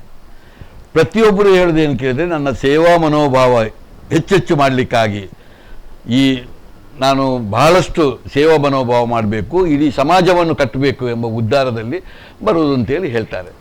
ನನಗೆ ಭಾಳ ಆಶ್ಚರ್ಯ ಆಗ್ತಾ ಇದು. ಅದೇನಪ್ಪ, ಅದಕ್ಕೂ ಮತ್ತು ಇದಕ್ಕೂ ರಾಜಕೀಯಕ್ಕೂ ಏನು ನಂಟು ಅಂತ. ಈಗ ನನಗೆ ಬೇಕಾದಷ್ಟು ಸೇವಾ ಮನೋಭಾವ ನನಗಿದೆ, ಯಾರ ಸರ್ಟಿಫಿಕೇಟ್ ನನಗೆ ಬೇಡ. ಸಾಮರಸ್ಯವಾದ ಬದುಕನ್ನು ಹೇಗೆ ಮಾಡಬೇಕು ಎಂಬುದು ನನಗೆ ಸ್ಪಷ್ಟವಾಗಿ ನನಗೆ ಗೊತ್ತಿದೆ, ಇನ್ನೊಬ್ಬರ ಸರ್ಟಿಫಿಕೇಟ್ ಬೇಡ ನನಗೆ. ಸಮಾಜದ ಪರಿಕಲ್ಪನೆ ಎಂಬುದು ನನಗೆ ಸರಿಯಾಗಿ ಸ್ಪಷ್ಟವಾಗಿ ಉಂಟು, ಅದರ ಬಗ್ಗೆ ಇನ್ನೊಬ್ಬರು ಹೇಳಬೇಕು ಅಂತ ಇಲ್ಲ. ಅದರೊಟ್ಟಿಗೆ ಒಂದು ಸೇವಾ ಮನೋಭಾವ ಏನು ಅಂತೇಳಿ ಎಲ್ಲ ನನಗೆ ಚೆನ್ನಾಗಿ ಗೊತ್ತು. ಹಾಗಿರುವಾಗ ರಾಜಕೀಯಕ್ಕೆ ಹೋಗಿ ಯಾಕೆ ಅದನ್ನು ಮಾಡಬೇಕು? Okay. ರಾಜಕೀಯಕ್ಕೆ ಹೋದ್ರೆ, ಈಗ ನಾನೇ ರಾಜಕೀಯಕ್ಕೆ ಹೋದ್ರೆ ಸುರಿಗೊಂದು ನನಗೆ ಓಟ್ ಹಾಕಿಯಾರು ಎಲ್ಲರೂ, ನನ್ನನ್ನು ಗೆದ್ದಿಸ್ಯಾರು. ಆದರೆ ನನ್ನ ಕಾರ್ಯವೈಖರಿಯಲ್ಲಿ, ನನ್ನ ನಿಷ್ಠತೆಯಲ್ಲಿ ಖಂಡಿತ ನೆಕ್ಸ್ಟ್ ಟೈಮ್ ನನಗೆ ಓಟ್ ಹಾಕೋದಿಲ್ಲ, ನನ್ನ ಸೋಲಿಸಿ ಬಿಡ್ತಾರಂತೆ ನನಗೆ ಸ್ಪಷ್ಟವಾಗಿ ಗೊತ್ತುಂಟು. ಮೋಸ್ಟ್ ಅನ್ಪಾಪ್ಯುಲರ್ ಒಬ್ಬ ಪೊಲಿಟಿಷಿಯನ್ ಆದರೆ ನಾನಾದೇನು ಅಂತ ನನಗೆ ಚೆನ್ನಾಗಿ ಗೊತ್ತುಂಟು. ಆದ್ದರಿಂದ ನಾನು ಎಂದೂ ರಾಜಕೀಯಕ್ಕಾಗಿ ಹೋಗುವ ಪ್ರಶ್ನೆ ಇಲ್ಲ, ನನಗೆ ಅದರಲ್ಲಿ ಆಸಕ್ತಿವಿಲ್ಲ. ಬಟ್ ಅವ್ರು ಕೇಳಿದ ಪ್ರಶ್ನೆನ ಇನ್ನೊಂದು ಸ್ವಲ್ಪ ಡೀಟೇಲ್ ಆಗಿ ಹೇಳಿ. ರಾಜ್ಯದಾದ್ಯಂತ ರಾಜ್ಯ ಸರ್ಕಾರಗಳು ಟೆನ್ಷನ್ ಆಗಿದ್ದಾವೆ, ಕನ್ನಡ ಮೀಡಿಯಂ ಸ್ಕೂಲ್ಗಳು ಮುಚ್ತಾ ಇದ್ದಾವೆ, ನಿಮ್ಮಲ್ಲಿ 1100 ಮಕ್ಕಳು ಓದ್ತಾರೆ, 100% ರಿಸಲ್ಟು, ಫ್ರೀಯಾಗಿ ನಡೆಸ್ತಾ ಇದ್ದೀರಿ, ಹೆಂಗಿದು? ಅದಕ್ಕೆ ಪೂರಕವಾಗಿ ಒಂದು ಪ್ರಶ್ನೆ. ಎಸ್, ಮೋಹನ್ ಆಳ್ವರ ಶಿಕ್ಷಣದ ಈಗ ಎಲ್ಲ ರಾಜ್ಯದ ಶಿಕ್ಷಣ ಸಂಸ್ಥೆಗಳಲ್ಲಿ ದೊಡ್ಡ ಚಾಲೆಂಜ್ ಅಂದರೆ ಕನ್ನಡ ಮಾಧ್ಯಮಗಳಂತ. ಮುಂದಿನ ವರ್ಷ ಒಂದು 7,000 ಶಾಲೆಗಳು ಮುಚ್ತದೆ ಅಂತ ನಾವು ವರದಿಗಳಲ್ಲಿ ಓದಿದ್ವಿ. ಹೌದು. ಆಳ್ವರಲ್ಲಿ ಕನ್ನಡ ಮಾಧ್ಯಮ ಶಾಲೆ ಆದಾಗ ಪ್ರತಿ ವರ್ಷವೂ ಸಹ 150 ತಗೊಳ್ತಾರೆ ಅಂತ ಕೇಳಿದ್ದೇನೆ. 22,000 ಅರ್ಜಿ ಕರ್ನಾಟಕ ರಾಜ್ಯದಿಂದ ಇವ್ರಿಗೆ ಬಂದಿದೆ. 22,000 ಅರ್ಜಿ ಬಂದಿದೆ ಕನ್ನಡ ಮಾಧ್ಯಮಕ್ಕೆ. ಅಂದರೆ ಸಾಧ್ಯ ಇದೆ, ಕನ್ನಡ ಮಾಧ್ಯಮಕ್ಕೆ ಬೆಳಕು ಕೊಡುವಂಥ ಸಾಧ್ಯತೆ ಮೋಹನ್ ಆಳ್ವ ತೋರಿಸಿಕೊಟ್ಟಿದ್ದಾರೆ. ಇಲ್ಲಿ ಸವಾಲೇನಿದೆ ಅಂದರೆ, ನಮ್ಮ ರಾಜ್ಯದಲ್ಲಿ ಬಹುತೇಕ ಸಂಸ್ಥೆಗಳಿದ್ದಾವೆ. ಈಗ ಮೆಸ್ಕಾಮ್ ಇರ್ಬೋದು, KPC ಇರ್ಬೋದು, ನಮ್ಮ ಕರ್ನಾಟಕ ಸಬ್ಸ್ ಅಂಡ್ ಡೇಟಾ, ಅವ್ರಿಗೆಲ್ಲ CSR ಇದೆ. ಅಂತಹ CSRಗಳಲ್ಲಿ ಮುಂದೆ ಬಂದರೆ ಮೋಹನ್ ಆಳ್ವರ ಒಂದು ನೇತೃತ್ವದಲ್ಲಿ ಕನ್ನಡ ಮಾಧ್ಯಮ ಶಾಲೆಗಳನ್ನು ಸಬಲೀಕರಣಕ್ಕೆ, ಅಥವಾ ಇವರೇ ಒಂದು ಕನ್ನಡ 22,000 ಜನಕ್ಕೂ ಪ್ರವೇಶ ಕೊಡೋ ಥರದ ಮಾಡಲಿಕ್ಕೆ ಸಾಧ್ಯತೆ ಇದೆಯಾ? ಅದರ ಬಗ್ಗೆ ಮೋಹನ್ ಆಳ್ವರ ಉತ್ತರ ಬೇಕು ಅಂತ. ಕನ್ನಡ ಮಾಧ್ಯಮ ಶಾಲೆಯನ್ನು ಆದರ್ಶವಾಗಿ ಕಟ್ಟಲಿಕ್ಕೆ ಈ ರಾಜ್ಯದಲ್ಲಿ ಸಾಧ್ಯ ಇದೆಯಾ ಅಂತ ಕೇಳಿದರೆ, ಅದರ ಜವಾಬ್ದಾರಿಯನ್ನು ನನಗೆ ಪ್ರಾಮಾಣಿಕವಾಗಿ ಸರ್ಕಾರ ಅಥವಾ ಇಲಾಖೆ ಅಥವಾ ಯಾರೇ ಕೊಟ್ಟರು ನಾನು ಅದನ್ನು ಸ್ವೀಕಾರ ಮಾಡಲಿಕ್ಕೆ 100ಕ್ಕೆ 100 ನಾನು ಸಿದ್ಧನಾಗಿದ್ದೇನೆ. 100ಕ್ಕೆ 100 ಸಿದ್ಧನಾಗಿದ್ದೇನೆ. ನನ್ನ ಜೀವನವನ್ನು ಮುಡಿಪಾಗಿ ಇಟ್ಟುಕೊಂಡು ಅದನ್ನು ಕೆಲಸ ಮಾಡ್ತೇನೆ. ಹೇಗೆ ಅಂತ ನಾನು ಹೇಳ್ತೇನೆ. ಸರಿ, ನಮ್ಮೊಟ್ಟಿಗೆ ಜೋಡಣೆ ಬನ್ನಿ. ಸರ್ಕಾರಕ್ಕೆ ನಾನು ಹೇಳೋದಿಷ್ಟೇ, ಇವತ್ತು ಕ್ರಿಸ್ನ ಅಡಿಯಲ್ಲಿ ಇವತ್ತು ವಸತಿ ಶಾಲೆಗಳನ್ನು ಒಂದು 832 ಶಾಲೆ ಇವತ್ತು ನಮ್ಮ ರಾಜ್ಯದಲ್ಲಿ ನಮ್ಮ ಘನ ಸರ್ಕಾರ ಮಾಡಿಕೊಂಡು ಹೋಗ್ತದೆ. ಒಬ್ಬ ವಿದ್ಯಾರ್ಥಿ ಮೇಲೆ 2 ಲಕ್ಷದ ಮೇಲೆ ಖರ್ಚು ಮಾಡಿಕೊಂಡು 36,000 ಕೋಟಿ ರೂಪಾಯಿಯ ಬಜೆಟನ್ನು ಇಟ್ಕೊಂಡು ಬೇರೆ ಬೇರೆ ಹೆಸರಿನಲ್ಲಿ ಇವತ್ತು ವಸತಿ ಶಾಲೆಗಳಿದೆ. ಅವ್ರಿಗೆ ಗೊತ್ತುಂಟು, ನನಗೊಂದು ವಸತಿ ಶಾಲೆ ಕೊಡಿ, ಅವರು ಕೊಡುವ ಬಜೆಟನ್ನು ನೀವು ಕೊಡ್ತಿರಲ್ಲ, 2 ಲಕ್ಷಕ್ಕಿಂತ ಮೇಲೆ ಖರ್ಚು ಮಾಡ್ತಾ ಇದ್ದೀರಲ್ಲ, ನನಗೆ ಅದರ ಅರ್ಧವಾಸಿಯನ್ನು ಕೊಡಿ, ಕೊಟ್ಟುಕೊಂಡು ನನಗೆ ಹೇಳಿ 1,000 ಮಕ್ಕಳನ್ನು ನೀನು ಕಲಿಸು ಅಂತ ಹೇಳಿ ನನ್ನ ಆವರಣದೊಳಗೆ ನಾನು ಕೊಡಲಿಕ್ಕೆ ತಯಾರಿದ್ದೇನೆ. ಕೊಟ್ಟುಕೊಂಡು ಆ ವಸತಿ ಶಾಲೆಯಾಗಿ ನನ್ನ ವಸತಿ ಶಾಲೆಯನ್ನು ಇಟ್ಕೊಂಡು ಆ ಇರುವಂಥ ವಸತಿ ಶಾಲೆಯಲ್ಲಿ ನಾನು ಅಲ್ಲೂ ಕೂಡ ಒಂದು ನಂಬರ್ 1 ಸ್ಥಾನದಲ್ಲಿ ಬರುವಾಗಿ ನಾನು ಮಾಡಿಕೊಡ್ತೇನೆ. ಕೊಡಿ, ರಾಜ್ಯ ಸರ್ಕಾರ ಮಾಡಿಕೊಡಿ. ನೀವು ಯಾರನ್ನು ಕೊಡ್ತೀರಿ?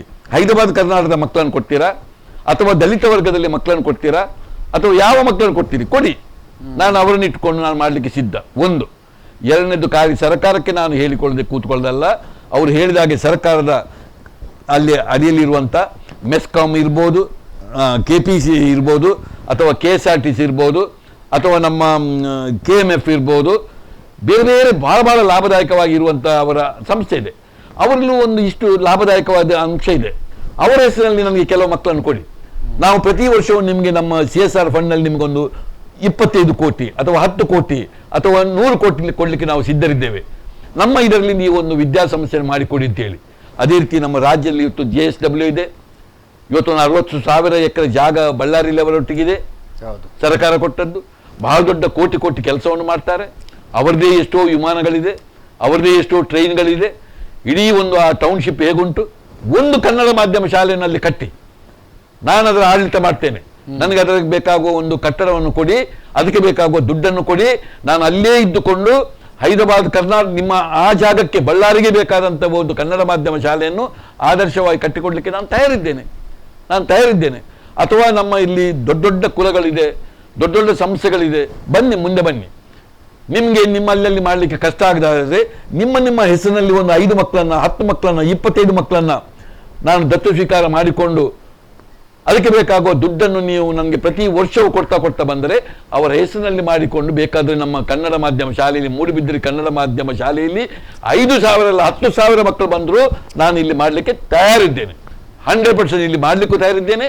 ಅವರವರ ಊರಿನಲ್ಲಿ, ಅವರವರ ಜಿಲ್ಲೆಯಲ್ಲೂ ಮಾಡಲಿಕ್ಕೆ ತಯಾರಿದ್ದೇನೆ.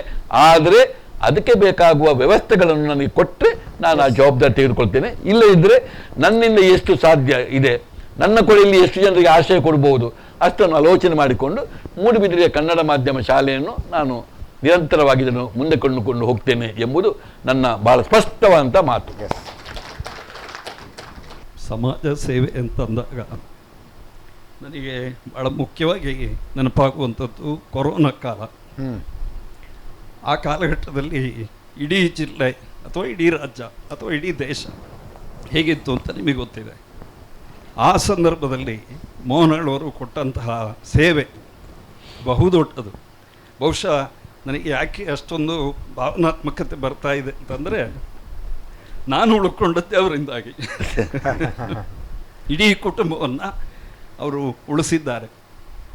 ನನ್ನ ಒಬ್ಬನೇ ಕುಟುಂಬ ಅಲ್ಲ, ಇಡೀ ಗಲ್ಲಿ ಹೋಗಿ, ರಾಜ್ಯದ ಗಲ್ಲಿ ಅಂತ ನನಗೆ ಗೊತ್ತಿಲ್ಲ, ಆದರೆ ಮೂಡುಬಿದ್ರೆ, ಕಾರ್ಕಳ ಈ ಪ್ರದೇಶದಲ್ಲಿ ಮನೆಗೆ ಹೋಗಿ ಅವರು ಔಷಧವನ್ನು ಹಂಚಿ ಸಾಂತ್ವನ ಹೇಳಿ 1 ತಿಂಗಳು ಪೂರ್ತಿ ನೋಡಿಕೊಂಡಿದ್ದಂಥ ಒಬ್ಬ ಮನುಷ್ಯ.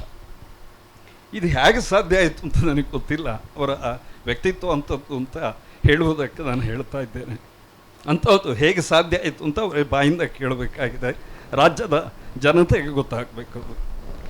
ನಾನೊಬ್ಬ ವೈದ್ಯಕೀಯ ಕ್ಷೇತ್ರದಲ್ಲಿ ಇದ್ದವ, ಅದರಲ್ಲೂ ಆಯುರ್ವೇದ ಕ್ಷೇತ್ರದಲ್ಲಿ ನಾನಿದ್ದವ. ನಾನೇನು ದೊಡ್ಡ ಕನ್ಸಲ್ಟೆಂಟ್ ಅಲ್ಲ, ನಾನು ಭಾಳ ದೊಡ್ಡ ಅದರ ಬಗ್ಗೆ ಹೇಳೋಕ್ಕೆ ಅಲ್ಲ. ಆದರೆ ನನಗೆ ಸಾಮಾನ್ಯ ತಿಳುವಳಿಕೆ ಏನು ಕೇಳಿದರೆ, ಒಂದು ಸಾಂಕ್ರಾಮಿಕ ರೋಗಗಳು ಕಾಲಕಾಲದಲ್ಲಿ ಬರ್ತದೆ. ಎಲ್ಲಿವರೆಗೆ ಈ ಜಗತ್ತಿದೆ, ಎಲ್ಲಿವರೆಗೆ ಮನುಷ್ಯ ಮತ್ತು ಈ ಪ್ರಾಣಿ ಪಕ್ಷಿಗಳು ಇದೆ, ಅಂಥ ಸಂದರ್ಭದಲ್ಲಿ ಕಾಲಕಾಲದಲ್ಲಿ ಇಂಥ ಸಾಂಕ್ರಾಮಿಕ ರೋಗಗಳು ಬೇರೆ ಬೇರೆ ರೂಪದಿಂದ ನಮ್ಮ ಸಮಾಜದಲ್ಲಿ ಬರ್ತದೆ. ಈಗ ನೀವು ಇಡೀ ನಮ್ಮ ಇತಿಹಾಸದಲ್ಲಿ ನೋಡಿದ್ರೆ ಎಷ್ಟು ಸಾಂಕ್ರಾಮಿಕ ರೋಗ, ಹಿಂದೆ ಏಡ್ಸ್ ಬಂದದ್ದನ್ನು ನಾವು ಗಮನಿಸಿದ್ದೇವೆ. ಇಂಥ ಅದೆಷ್ಟು ಸಾಂಕ್ರಾಮಿಕ ರೋಗಗಳು ಕಾಲಕಾಲದಲ್ಲಿ ಬೇರೆ ಬೇರೆ ರೂಪದಲ್ಲಿ ಬರ್ತದೆ, ಇನ್ನೂ ಬರ್ತಾ ಇದೆ. ಇದನ್ನು ನಾವು ಎದುರಿಸಬೇಕಾದ್ದು ನಮ್ಮ ಧರ್ಮ. ನಾವು ಎದುರಿಸಲು ಹೋದರೆ ಅದಕ್ಕೆ ಹಾಗಾದರೆ ಏನು ಮಾಡಬೇಕು ಹೇಳಿ. ನನಗೆ ಬಹಳ ದೊಡ್ಡ ಆಶ್ಚರ್ಯ ಆದ್ದು ಅಂತ ಹೇಳಿದರೆ, ಇಂಥ ಸಮಯದಲ್ಲಿ ಈಗ ಅವರು ಹೇಳಿದಂಥ ಆ ಪದ ಯಾವುದು ಬದ್ದ ಕೊರೋನಾ, ಇದನ್ನು ನಾನು ಬಾಯಲ್ಲಿ ಹೇಳಲಿಕ್ಕೆ ಹೋಗುವುದಿಲ್ಲ. ಯಾಕೆಂದರೆ ನಾನು ಅದನ್ನು ಆ ಪದ ಅದು ನಿರ್ಮಿತವಾದಂಥ ಒಂದು ಪದ, ಅದನ್ನು ನಾನು ಬಾಯಲ್ಲಿ ಹೇಳಲೇಬಾರ್ದು ಅಂತೇಳಿ ನಾನು ಒಂದು ಪ್ರತಿಜ್ಞೆ ಮಾಡಿದವ. ಆದರೆ ಇವತ್ತು ಅರ್ಥ ಮಾಡಲಿಕ್ಕೆ ಬೇಕಾಗಿ ನಾನು ಆ ಪದವನ್ನು ಹೇಳಿದೆ ಅಷ್ಟೇ. ಇವತ್ತು ಆ ಕಾಯಿಲೆಯೂ ಕೂಡ ಇರಲಿ, ಅದು ಏನು ಅಂತ ದೊಡ್ಡ ಸಂಗತಿಯದ್ದೇನು, ಅದರ ಲಕ್ಷಣಗಳು ಏನು? ಒಂದು ಸಾಮಾನ್ಯವಾದಂಥ ಶೀತ ಕೆಮ್ಮು ಜ್ವರದಿಂದ ಪ್ರಾರಂಭ ಆದಂಥ ಒಂದು ಕಾಯಿಲೆ, ಸಾಂಕ್ರಾಮಿಕ ರೋಗಕ್ಕೆ ಸರಿಯಾದ ಸಮಯದಲ್ಲಿ ಕಾಲಕಾಲದಲ್ಲಿ ಸರಿಯಾದ ಅದಕ್ಕೆ ಚಿಕಿತ್ಸೆ ಮಾಡಿದರೆ ಅದನ್ನು ಗುಣ ಮಾಡಲಿಕ್ಕೆ ಏನು ಕಷ್ಟ? ಅದು ಈಗಲೂ ಇಲ್ವಾ ಹೇಳಿ, ಹಿಂದೆಯೂ ಇರಲಿಲ್ಲ ಹೇಳಿ, ಅದಕ್ಕೆ ಯಾಕೆ ಅಂತ ರೂಪ ಕೊಡಬೇಕು? ರಾಜೀವ್ ಗಾಂಧಿ ಯೂನಿವರ್ಸಿಟಿ ಅಂತ ಒಂದು ಯೂನಿವರ್ಸಿಟಿ ಇರುವುದು ನಮ್ಮ ರಾಜ್ಯದಲ್ಲಿ, ಅದರ ಅಡಿಯಲ್ಲಿ 1,500 ಶಾಲೆ ವಿದ್ಯಾಸಂಸ್ಥೆಗಳಿದೆ, ಎಷ್ಟು ಪ್ರೊಫೆಸರ್ಸ್ಗಳಿದ್ದಾರೆ, ಎಷ್ಟು ಮಕ್ಕಳಿದ್ದಾರೆ, ಏನು ಕತೆ ಅದು? ಅಂಥ ಸಂದರ್ಭದಲ್ಲಿ ಅವರು ಕೂಡ ಎಲ್ಲ ಇಡೀ ಯೂನಿವರ್ಸಿಟಿಯೇ ಬಂದ್ ಮಾಡಿಬಿಟ್ಟದ್ದು, ಯೂನಿವರ್ಸಿಟಿಯಲ್ಲಿರುವಂಥ ಎಲ್ಲ ಕಾಲೇಜುಗಳನ್ನು ಬಂದ್ ಮಾಡಿಬಿಟ್ಟದ್ದು. ಹಾಗಾದರೆ ಉತ್ತರ ಯಾರು ಕೊಡೋದು ಹೇಳಿ? ಇದು ಎಂಥ ದೊಡ್ಡ ಒಂದು ನಮ್ಮ ತಪ್ಪು ನಾವು ಮಾಡಿಬಿಟ್ಟಿದ್ದೇವೆ. ಅದಕ್ಕಾಗಿ ನಾನು ಆ ಸಮಯದಲ್ಲಿ ನನ್ನ ಜ್ಞಾನವನ್ನು ಇಟ್ಕೊಂಡು ನಾನು ಆ ಸಮಯದಲ್ಲಿ ಎಂದೂ ಮಾಸ್ಕನ್ನು ಹಾಕದೆ, ಆಗ ಹೇಳಿದ್ರೆ ನನ್ನ ತೆಗೆದು ಒಳಗೆ ಹಾಕ್ತಾರೆ ನಂಗೆ ಗೊತ್ತುಂಟು, ಆದರೆ ಈಗ ಎಂದೂ ಮಾಸ್ಕನ್ನು ಹಾಕದೆ ಪ್ರತಿ ಸ್ಟೆತ್ತನ್ನು ಹಿಡ್ಕೊಂಡು ಪ್ರತಿ ಒಬ್ಬರನ್ನು ಮಾತಾಡಿಕೊಂಡು ಅವರನ್ನು ಒಳಗೆ ಬರಲಿಕ್ಕೆ ಬಿಡಲಿಲ್ಲ ನನಗೆ ಕಾರ್ಕಳಕ್ಕೆ. ಅವರ ಮನೆಯಲ್ಲಿ ಇಂಥ ಸಮಸ್ಯೆ ಉಂಟು ಅಂತ ಗೊತ್ತಾದ ಕೂಡಲೇ ನಾನು ಹೇಳಿದೆ, ನಾನು ಬಂದೆ ಅಲ್ಲಿ ರಾತ್ರಿ ನಾನು ಹೋದದ್ದು, ಸಮಸ್ಯೆ ಗೊತ್ತಾದ ಕೂಡಲೇ ಒಳಗೆ ಬರಲಿಕ್ಕೆ ಬಿಡಲಿಲ್ಲ. ನೀವು ಬರಬೇಡಿ ಅಂತ ಹೇಳಿದ್ರು. ಇಲ್ಲ ನಾನು ಬರ್ತೇನೆ, ನೀವು ಏನು ಹೆದರಬೇಡಿ, ನನಗೆ ಯಾವ ಹೆದರಿಕೆಯೂ ನನಗಿಲ್ಲ, ನಾನು ಬರ್ತೇನೆ ಅಂತ ಹೇಳಿಕೊಂಡು ಅವರಿಗೆ ಬೇಕಾದ ಚಿಕಿತ್ಸೆಗಳನ್ನು ಕಲಿಸಿಕೊಟ್ಟೆವು. ಅವರು ನಂಗೆ ಗೊತ್ತಾದ್ದು ದೇವರ ಗುಣದಲ್ಲಿ ಅದು ಗುಣ ಆಯಿತು.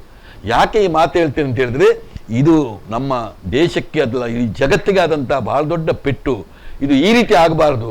ಇಂಥ ಸಾಂಕ್ರಾಮಿಕ ರೋಗಗಳು ಬೇಕಾದಷ್ಟು ಹಿಂದೆಯೂ ಬಂದಿತ್ತು, ಮೊನ್ನೆ ಬಂದಿದೆ, ಇನ್ನೂ ಬರ್ತಾ ಇದೆ. ಇದನ್ನು ನಾವು ಎದುರಿಸಬೇಕಾದ್ದು ನಮ್ಮ ಕರ್ತವ್ಯ. ಇದು ನಾನೊಬ್ಬ ವೈದ್ಯನಾಗಿ, ಸಾಮಾನ್ಯ ಒಬ್ಬ ಆಯುರ್ವೇದ ವೈದ್ಯನಾಗಿ ನಾನು ಹೇಳೋದು. ನಾನು ಅದೇ ಹೇಳ್ತಾ ಇದ್ದೆ ಸರ್, ಅಂದರೆ ವೈದ್ಯಕೀಯ ಕ್ಷೇತ್ರ ಎಲ್ಲಿಂದ ಎಲ್ಲಿಗೆ ಬಂತು ಅಂತ. ನೀವೇನು ಹೇಳಿದ್ರಲ್ಲ ನಿಮ್ಮ ಪ್ರಾಕ್ಟೀಸ್ ಹೆಂಗಿತ್ತು ಅಂತ, ಅಂಥ ಡಾಕ್ಟರ್ಗಳನ್ನು ನಾವು ನಮ್ಮ ಊರಲ್ಲಿ ನೋಡಿದ್ದೀವಿ.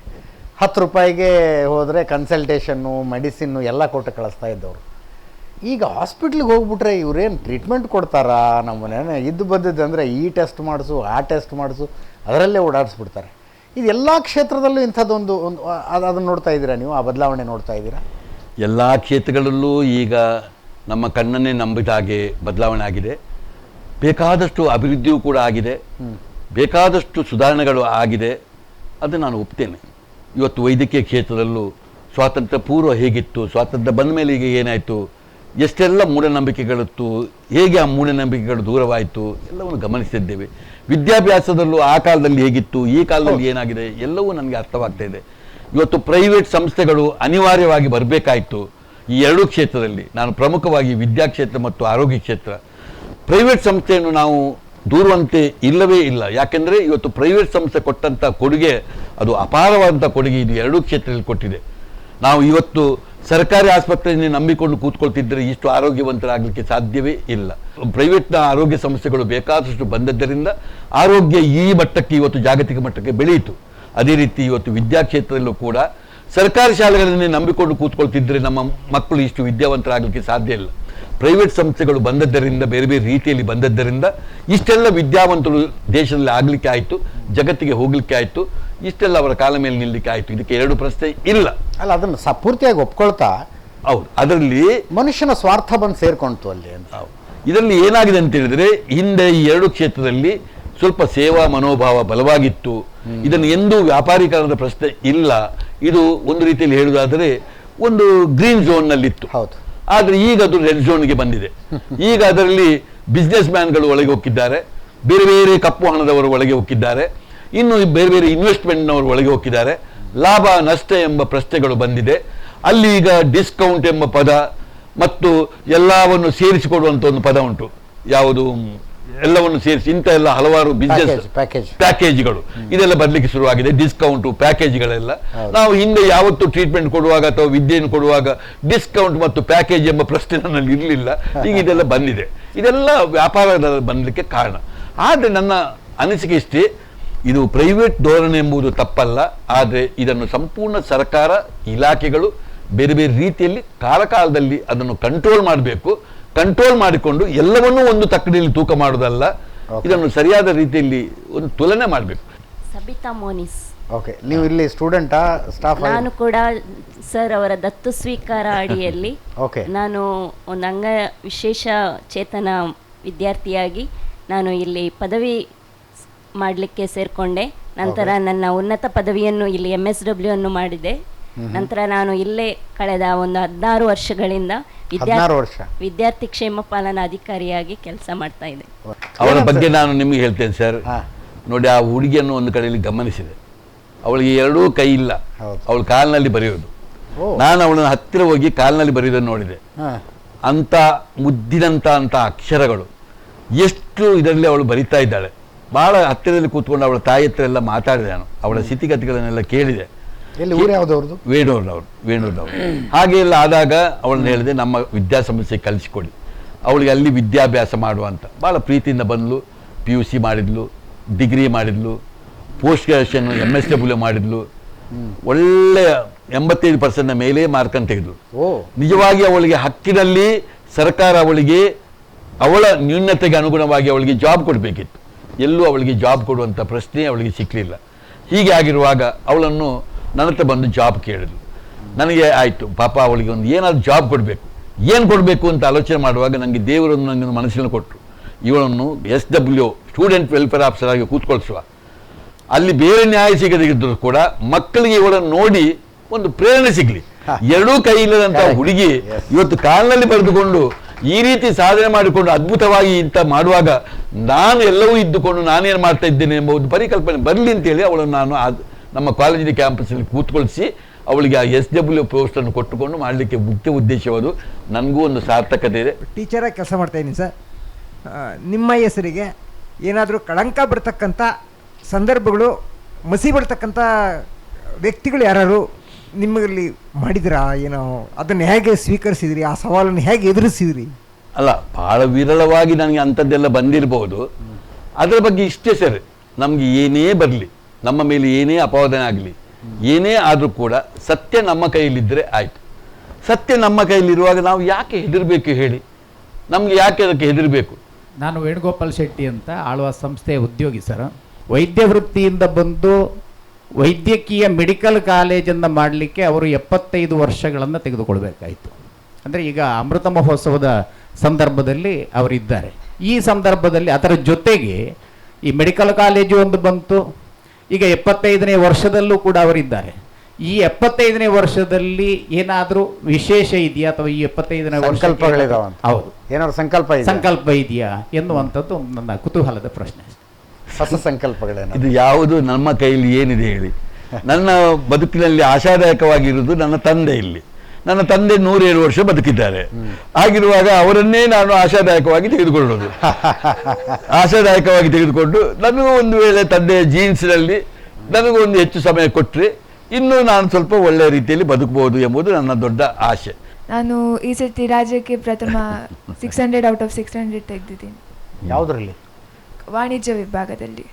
PUC ಸೆಕೆಂಡ್ PUCಯಲ್ಲಿ. ಅದೆಲ್ಲ 2 ವರ್ಷ ಸೇರಿಸಿದ್ರು ಅಷ್ಟು ಆಗ್ತಿರ್ಲಿಲ್ಲಲ್ರಿ?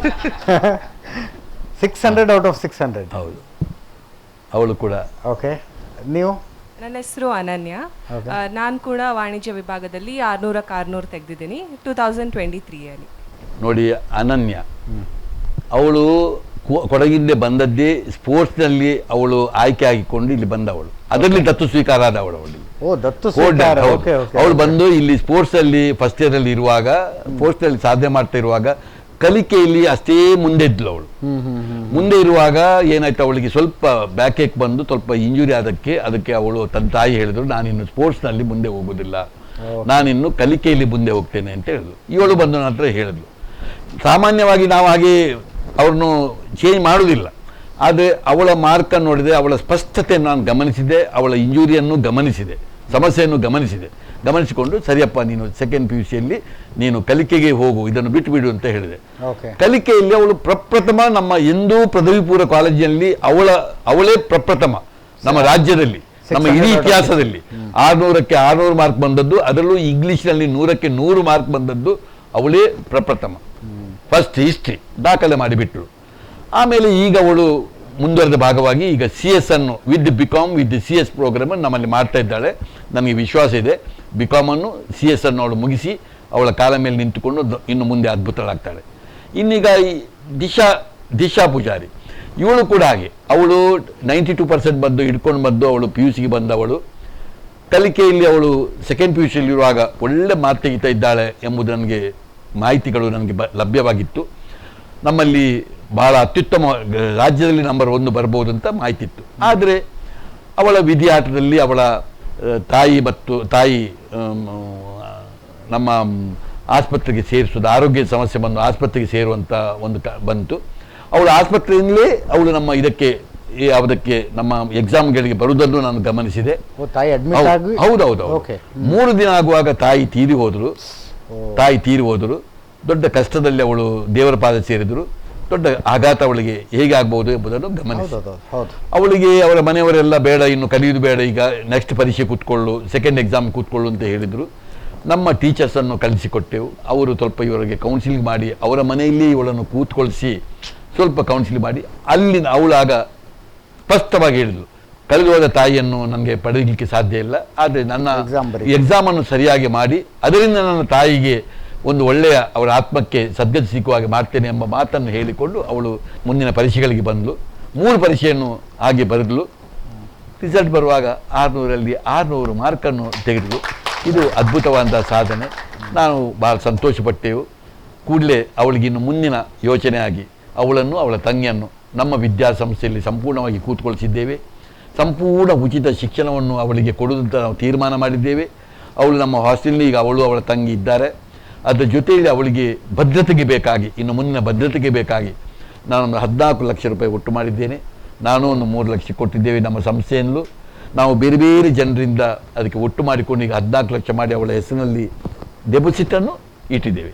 ಇಟ್ಟು ಅವಳು ಅವಳೀಗ ಕಾಮರ್ಸಿನಲ್ಲಿ ರ್ಯಾಂಕ್ ತೆಗೆದಾಗೆ ಈಗ ಅವಳು CA ಮಾಡಲಿಕ್ಕೆ ಹೊರಟವಳು. CA ಫೌಂಡೇಶನನ್ನು PUCಯಲ್ಲಿ ಮುಗಿಸಿಬಿಟ್ಟಾಯ್ತು ಅವಳದು. ಈಗ BCom ಇದ್ದು IPCC ಪ್ರೋಗ್ರಾಮ್ ಮಾಡ್ತಾ ಇದ್ದಾಳೆ. ಫಸ್ಟ್ ಇಯರ್ನಲ್ಲಿ ಅವಳು ಮುಗಿಸ್ತಾಳೆ ಎಂಬ ಧೈರ್ಯ ನನಗಿದೆ. ಸೆಕೆಂಡ್ ಇಯರ್ ಥರ್ಡ್ ಇಯರ್ನಲ್ಲಿ ಅವಳ ಆರ್ಟಿಕಲ್ಶಿಪ್ ಮಾಡಿಸಬೇಕು ಅಂತ ನನಗೆ ಆಸೆ ಇದೆ. ಮಾಡಿಸಿ ಫೈನಲ್ ಇಯರ್ BCom ಮಾಡಿ CA ಫೈನಲ್ ಮಾಡಿದ ಮೇಲೆ ಅವಳ ಕಾಲ ಮೇಲೆ ಅವಳು ನಿಲ್ಲುವ ಹಾಗೆ ಒಂದು ಸಂಪೂರ್ಣ ಒಂದು ರೂಪುರೇಖೆ ನಾನು ಮಾಡಬೇಕಾಗ್ತದೆ. ಯಾಕಂದರೆ ಈಗ ಅವಳಿಗೆ ಬೇರೆ ಯಾರಿಲ್ಲ, ನಾವೇ ಮಾಡಬೇಕಾಗಿದೆ. ಇದು ಉದ್ದೇಶ ಏನು ಕೇಳಿದರೆ, ನಾನು ಹೇಳೋ ಉದ್ದೇಶ ಇವತ್ತು ಮಕ್ಕಳು ಇದನ್ನು ಆದರ್ಶವಾಗಿ ತೆಗೆದುಕೊಳ್ಬೇಕು. ನೋಡಿ, ಒಮ್ಮೆ ಸ್ಪೋರ್ಟ್ಸ್ ಅಂತ ತೆಗೆದುಕೊಂಡ ಹುಡುಗಿ ಮುಂದೆ ಏನಾಗಿ ಹೋದ್ಲು, ಒಂದು ಕಾಮರ್ಸ್ ತಗೊಂಡು ಬಂದಂತ ಒಂದು ಸಣ್ಣ ಹುಡುಗಿ ಆಘಾತ ಅಲ್ಲ ಅದು, ಇಂಥ exact. ಆಘಾತದಲ್ಲೂ ಕೂಡ ಏನು ಮಾಡಿದ್ಲು, ಇದು ನಮಗೆ ಆಶಾದಾಯಕವಾದ ವಾತಾವರಣ. ನಮ್ಮ ಕ್ಯಾಂಪಸ್ನಲ್ಲಿ ಇಂಥದ್ದೆಲ್ಲ ಚಮತ್ಕಾರಗಳು, ಇಂಥ ವಿಚಾರಗಳು ಆದಾಗಲೇ ನಮ್ಮ ಕ್ಯಾಂಪಸ್ಸಿಗೆ ಒಂದು ವಿಶೇಷ ಶಕ್ತಿ ಬರೋದು ಅಂತ ನಾನು ತಿಳ್ಕೊಂಡಿದ್ದೇನೆ. ಇದು ತುಂಬ ಧನ್ಯವಾದ ಮೋಹನ್ ಆಳ್ವ ಅವರೇ. ಸಂಸ್ಥೆ ಇನ್ನಷ್ಟು ಬೆಳೀಲಿ, ಇದರ ಕೀರ್ತಿಗಳು ಬೆಳಗಲಿ, ಮೂಡುಬಿದ್ರೆಯಿಂದ ಹೊರಗೂ ಬರಲಿ. ಒಂದು ಹುಬ್ಳಿಲಿ ಒಂದು ಕ್ಯಾಂಪಸ್ಸು, ಕಲಬುರಗಿಲಿ ಒಂದು ಕ್ಯಾಂಪಸ್, ಯೋಚನೆ ಮಾಡಿ. ಅದು ಮಾಡಿದ ಕೂಡಲೇ ನಾನು ಪುನಃ ಒಮ್ಮೆ ವ್ಯಾಪಾರಿ ಆಗ್ತೇನೆ. ನಾನು ಪುನಃ ಹೀಗೆ ಇದು ಒಂದು ಕಾರ್ಪೊರೇಟ್ ಶೈಲಿಗೆ ಬರ್ತೇನೆ. ನಾಳೆ ನನ್ನ ಮಾತು ನಾನು ಸ್ವಲ್ಪ ಬಿಡ್ಬೇಕಾಗ್ತದೆ. ಇಂಥ ಸಂಸ್ಥೆಗಳು ನಮ್ಮ ಕಡೆನೂ ಆಗಲಿ ಅನ್ನೋ ಆಸೆಗೆ ಹೇಳಿದೆ ಅಷ್ಟೇ. ತುಂಬಾ ಧನ್ಯವಾದ. ಅದಕ್ಕಿಂತ ಮುಖ್ಯವಾಗಿ ಅಲ್ಲಿ ಜನ ಬಂದ್ರೆ ಇಲ್ಲಿ ಅವರಿಗೆ ಫ್ರೀ ಎಜುಕೇಶನ್ ಬೇಕಾದ್ರೆ ಕೊಡುವ, ನಾನು ಅಲ್ಲಿ ಹೋಗೋದು ಬೇಡ. ನಿಮ್ಮೆಲ್ಲರಿಗೂ ಕೂಡ ಧನ್ಯವಾದ. ಇದರೊಂದಿಗೆ ಈ ವಿಶೇಷ ಕಾರ್ಯಕ್ರಮ ಮುಗಿಸ್ತಾ ಇದ್ದೀವಿ. ನೇರ, ದಿಟ್ಟ, ನಿರಂತರ ಸುದ್ದಿಗಾಗಿ ನೋಡ್ತಾ ಇರಿ ಏಷ್ಯಾನೆಟ್ ಸುವರ್ಣ ನ್ಯೂಸ್.